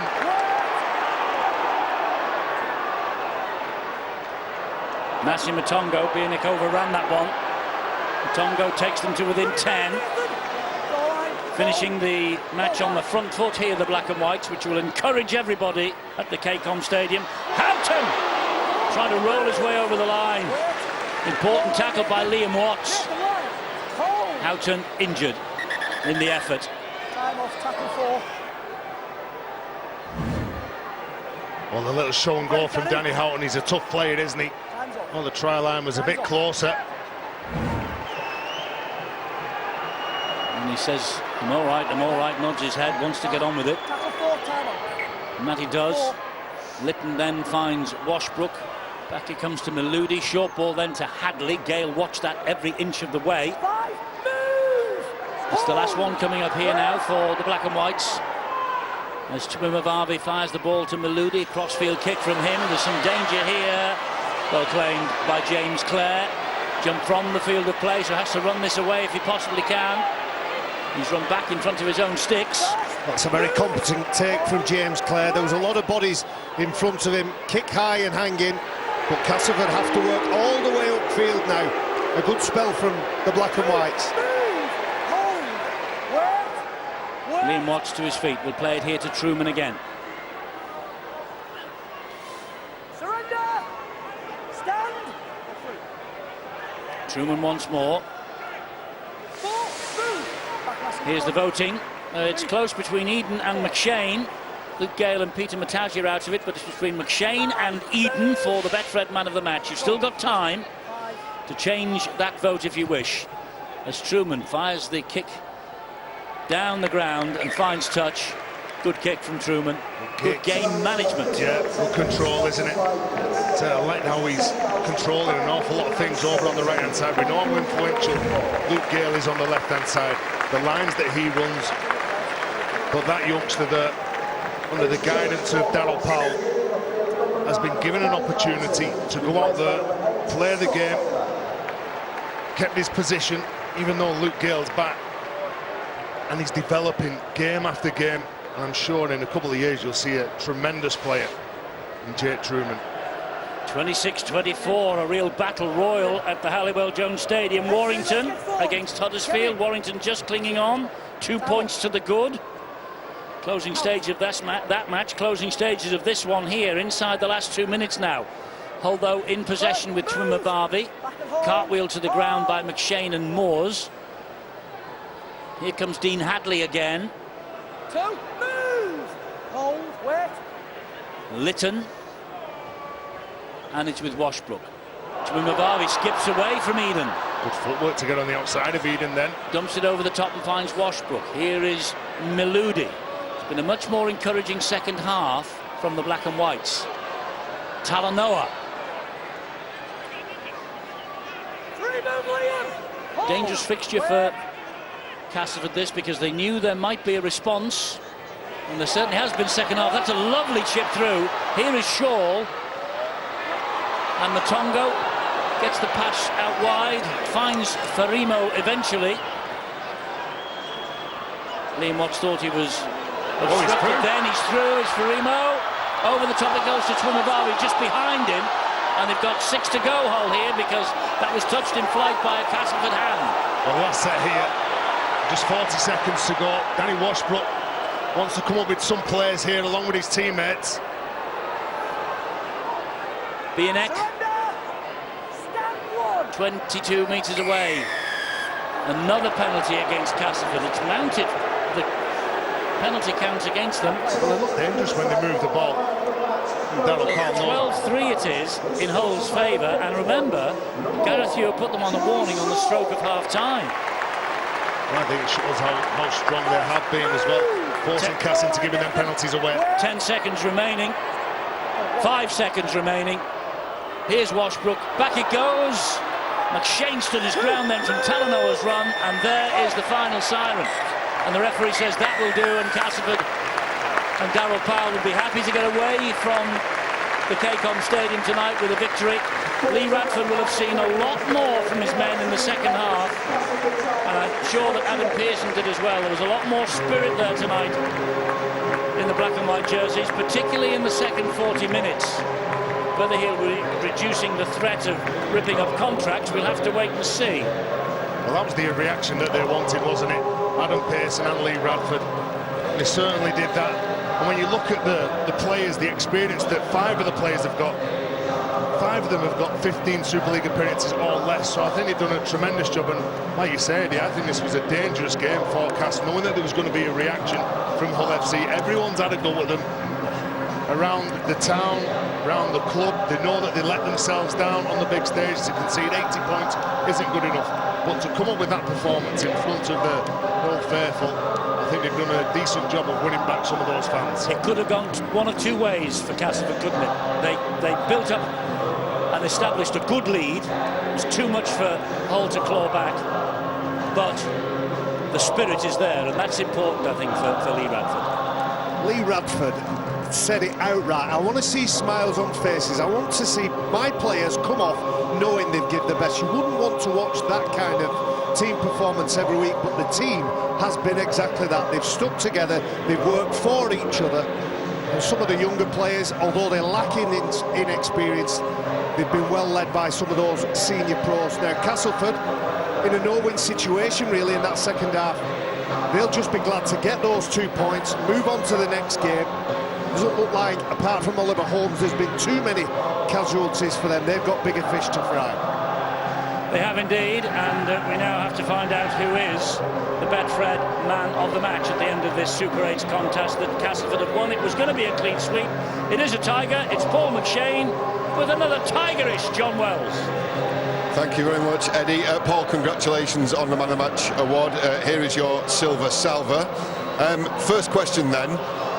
It looked from certainly the scoreline would suggest a 20-point winning margin, like a comfortable win, or was there more to it than that? I think we could have made it a bit more comfortable. I think far too many errors crept in towards back end at first half and all at the second half, and credit to all, the down on troops, and they kept coming. Particularly pleasing the victory given your recent record at the KCOM? Yeah, definitely. We spoke about it during the week. No matter what side they'll put out, it's a tough place to come. The fans get behind them, so yeah, it's a good one for us to build on. And you welcome back last week in the victory against the Catalan Dragons, current Man of Steel, Luke Gale. Just give us a word on what it's like to have him back in and around the place, and particularly on the field. He's just a natural leader, Young Truey did a great job filling in his boots, and I think now Gale is back, Truey's got a bit less responsibility, and I think it's showing. I think past 2 weeks he's been outstanding for us. top 4 position secured now. The Tigers will play in a semi-final against whom and where you do not know yet. But has that been an aim that's been expressed in the build-up to tonight's game, or has this been more about the result and the performance? Result and performance, you know, we're trying to build a decent bit of momentum going into that game wherever we play, so we need to keep chalking them wins off and improving each week. Good stuff. Charity or charity of your choice for the cheque for £250, where's it going? Team Heaven. Great stuff. Thanks very much for your time, Paul.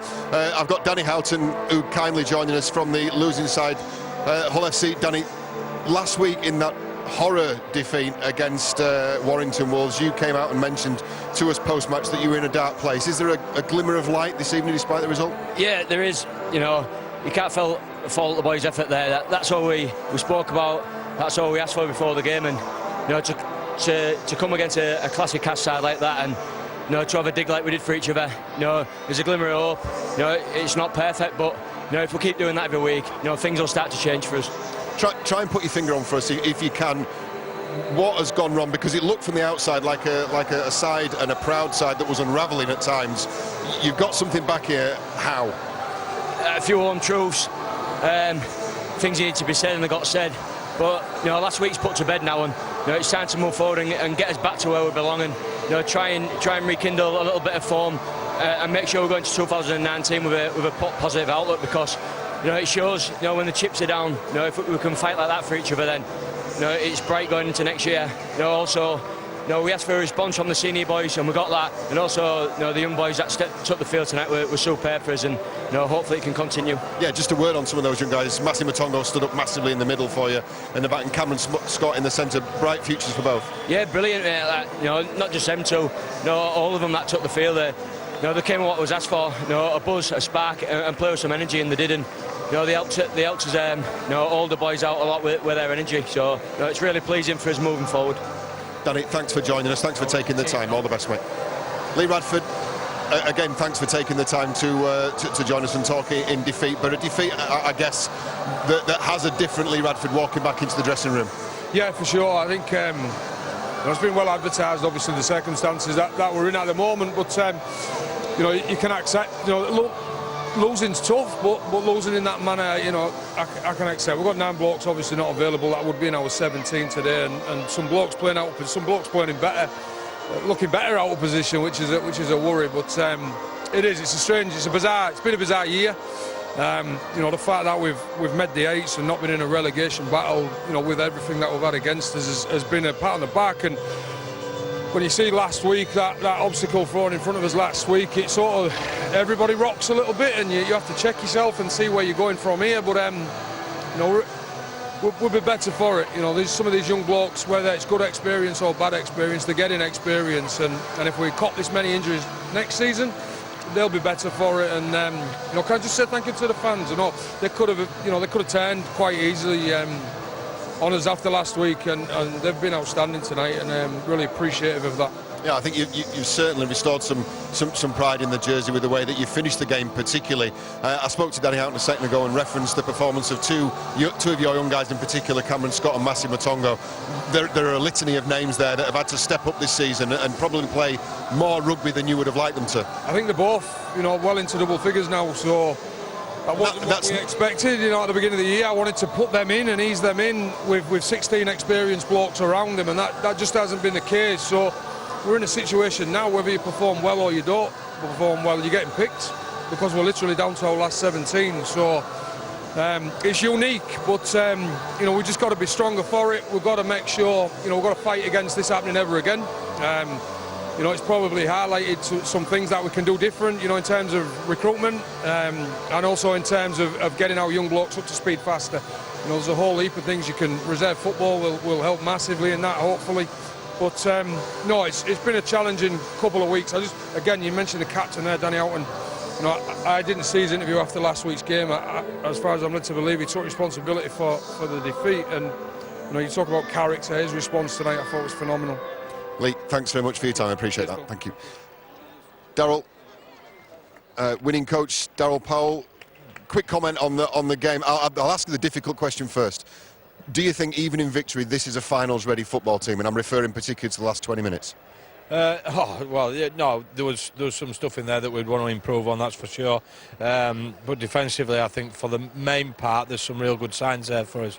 But no, I think with the ball, last couple of weeks, we looked a little bit scratchy at times, and it was greasy out there today. The players were saying at half-time that it was pretty greasy, and it was difficult to throw some of the passes that they wanted to. But look, you've got to deal with that stuff. So, we certainly want to be a bit better than that, that's for sure. But at the end of the day, we're in the top 4, guaranteed in the top 4 now. We've got a great opportunity in front of us. We want to get a little bit more momentum, but with the ball, I'd like to see us be a little bit better, obviously. You mentioned guaranteed top 4. I know that's not been a focus for you or the lads in the build-up to this week, but you have mentioned that word a lot, momentum.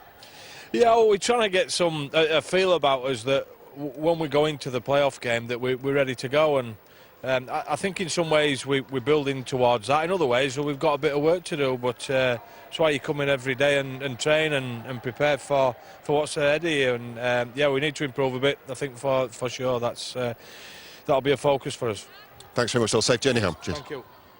The main man at Castleford in conversation with John Wells post-match. He has witnessed his side push Hull FC to an 8th consecutive Super League defeat. 28-8 in the end, 18-0 the visitors led at half-time. All right, recap of the scoreline at Warrington. What a game was the Halliwell Jones Stadium, 26-24, and there was drama galore at the end of that game. We'll bring you the highlights shortly. Let's look at the Betfred Super League Super 8s table now. The Castleford Tigers and Warrington Wolves secured in the top 4. It'll be the order now that will be all important. Who will finish in 2nd, 3rd and 4th spots. All right, 8 consecutive losses now for Hull FC, but their coach Lee Radford found plenty of positives in that. Phil, give us a quick summary, if you would, of both sides here tonight, Hull FC and the Castleford Tigers. Well, I think you'd probably expect Hull to lose by about 20 points with the squad. They've got a lot of players missing at the moment, and you'd expect that. Earlier in the season, Castleford had a lot of players. They played here and lost by about 20 points again. So with your sort of second team out, if we call it that, then you'd expect that margin of defeat. That hasn't been the case in 2 games over the last month or so for the Hull side, where they lost by 70 and 60-odd points as well at Wakefield. So they've certainly turned that around. Positive performance. They invested a lot in their youth, though, at the start of the season. Took a lot of players down under when they played the Wigan Warriors. They'll be hoping that they start to improve their performances. OK, next up for Hull FC is St Helens away. Next up for Castleford are the Huddersfield Giants at Castleford. Again, we're going to bring you on Sky Sports next Thursday. And here are the highlights from their game against Warrington Wolves at the Halliwell Jones Stadium, where they were the first to register points with a returning Jake Mamo, Phil. Well, he's played on the wing. He had number 1 on his back, didn't he? But then you see there, Bryson Goodwin, he's been in fantastic form recently.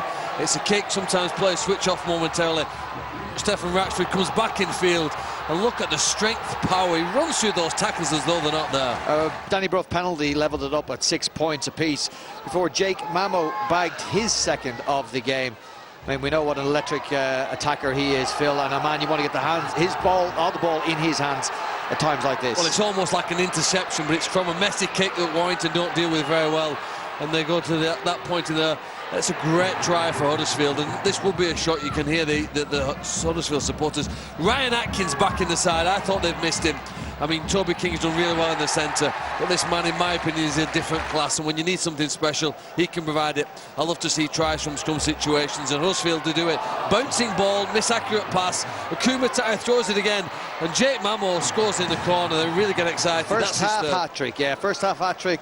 And Warrington hit back with 2 to start the second half. Stefan Ratchford, well, we know what an exhilarated player it is. He goes in under the sticks. That's converted 18-14 before Tom Lynham crosses to push it out to 22-14 to the home side. Well, at that point, I guess the Warrington fans started to think, well, maybe we're in a comfortable position. Lovely pass by from Harvey Levert, and that dive just inside the corner flag for the Flying Pig. But then, look, Huddersfield come back down the middle. Lee Gaskell goes underneath the post. And that's about 60-minute mark. It is, absolutely, and 22-20 to the home side. And Bryson Goodwin then gets his 8th try in 3 Super League matches. Catching that kick to touchdown, 26-20, and then drama at the very end with Jake Wardle's try, Phil. Well, he's gone in, look at the situation. He's about 50 metres to the left of the goalpost. Danny Brough takes the kick and pulls it to the right. That's it, you would think game over, 26-24, but Brough had this penalty effort from the halfway line after the hooter. It falls short. And the Warrington Wolves register a second consecutive home victory. Huddersfield Giants, their race is run.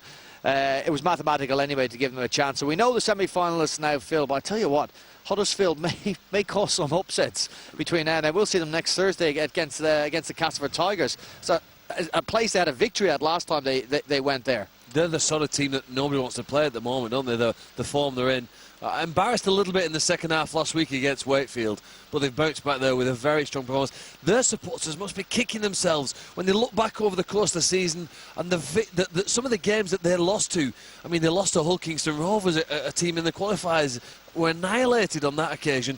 They must think if we just picked up a couple more wins, we had a real chance of being in that top four. And next year we want to be there. Good win as well for Steve Price and the Warrington Wolves. I mean, as you're heading towards semi-finals, being able to come out the right side of battles like that, ding-dong battles, will stand you when you come to the semis. I agree, yeah. I mean, there might be an element of luck in the fact that Danny Brough missed those 2 kicks, but still, winning the narrow games is what counts at the vital part of the season. Having just that little bit of difference there, and they've done it, haven't they, there significantly to get that. The confidence that gives them going into next week, I'm sure, will be huge. OK, we know the semi-finalists now. It will be, of course, St Helens. They're likely to be league leaders, then the Wigan Warriors, Castleford Tigers and the Warrington Wolves. But in what order 2, 3 and 4 finish will be all important, and it will unfold over the following weeks and the following rounds in the Betfred Super League Super 8s. OK, here's what we've got coming up for you on Sky Sports.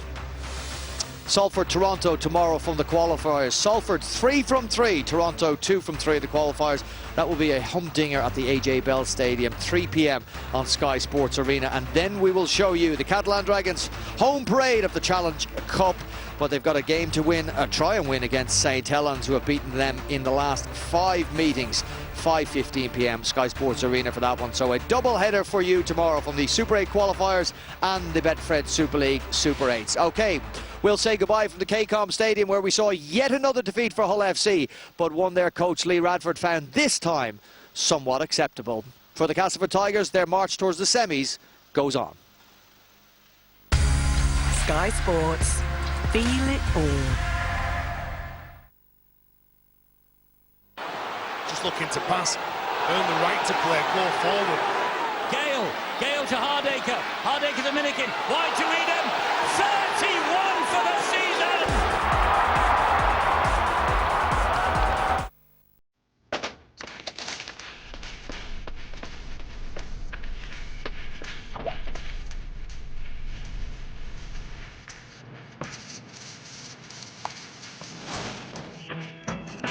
All the things you need for every step of the way. Make it Squarespace. What is the new Mitsubishi Outlander plug-in hybrid? It's electric and petrol-powered.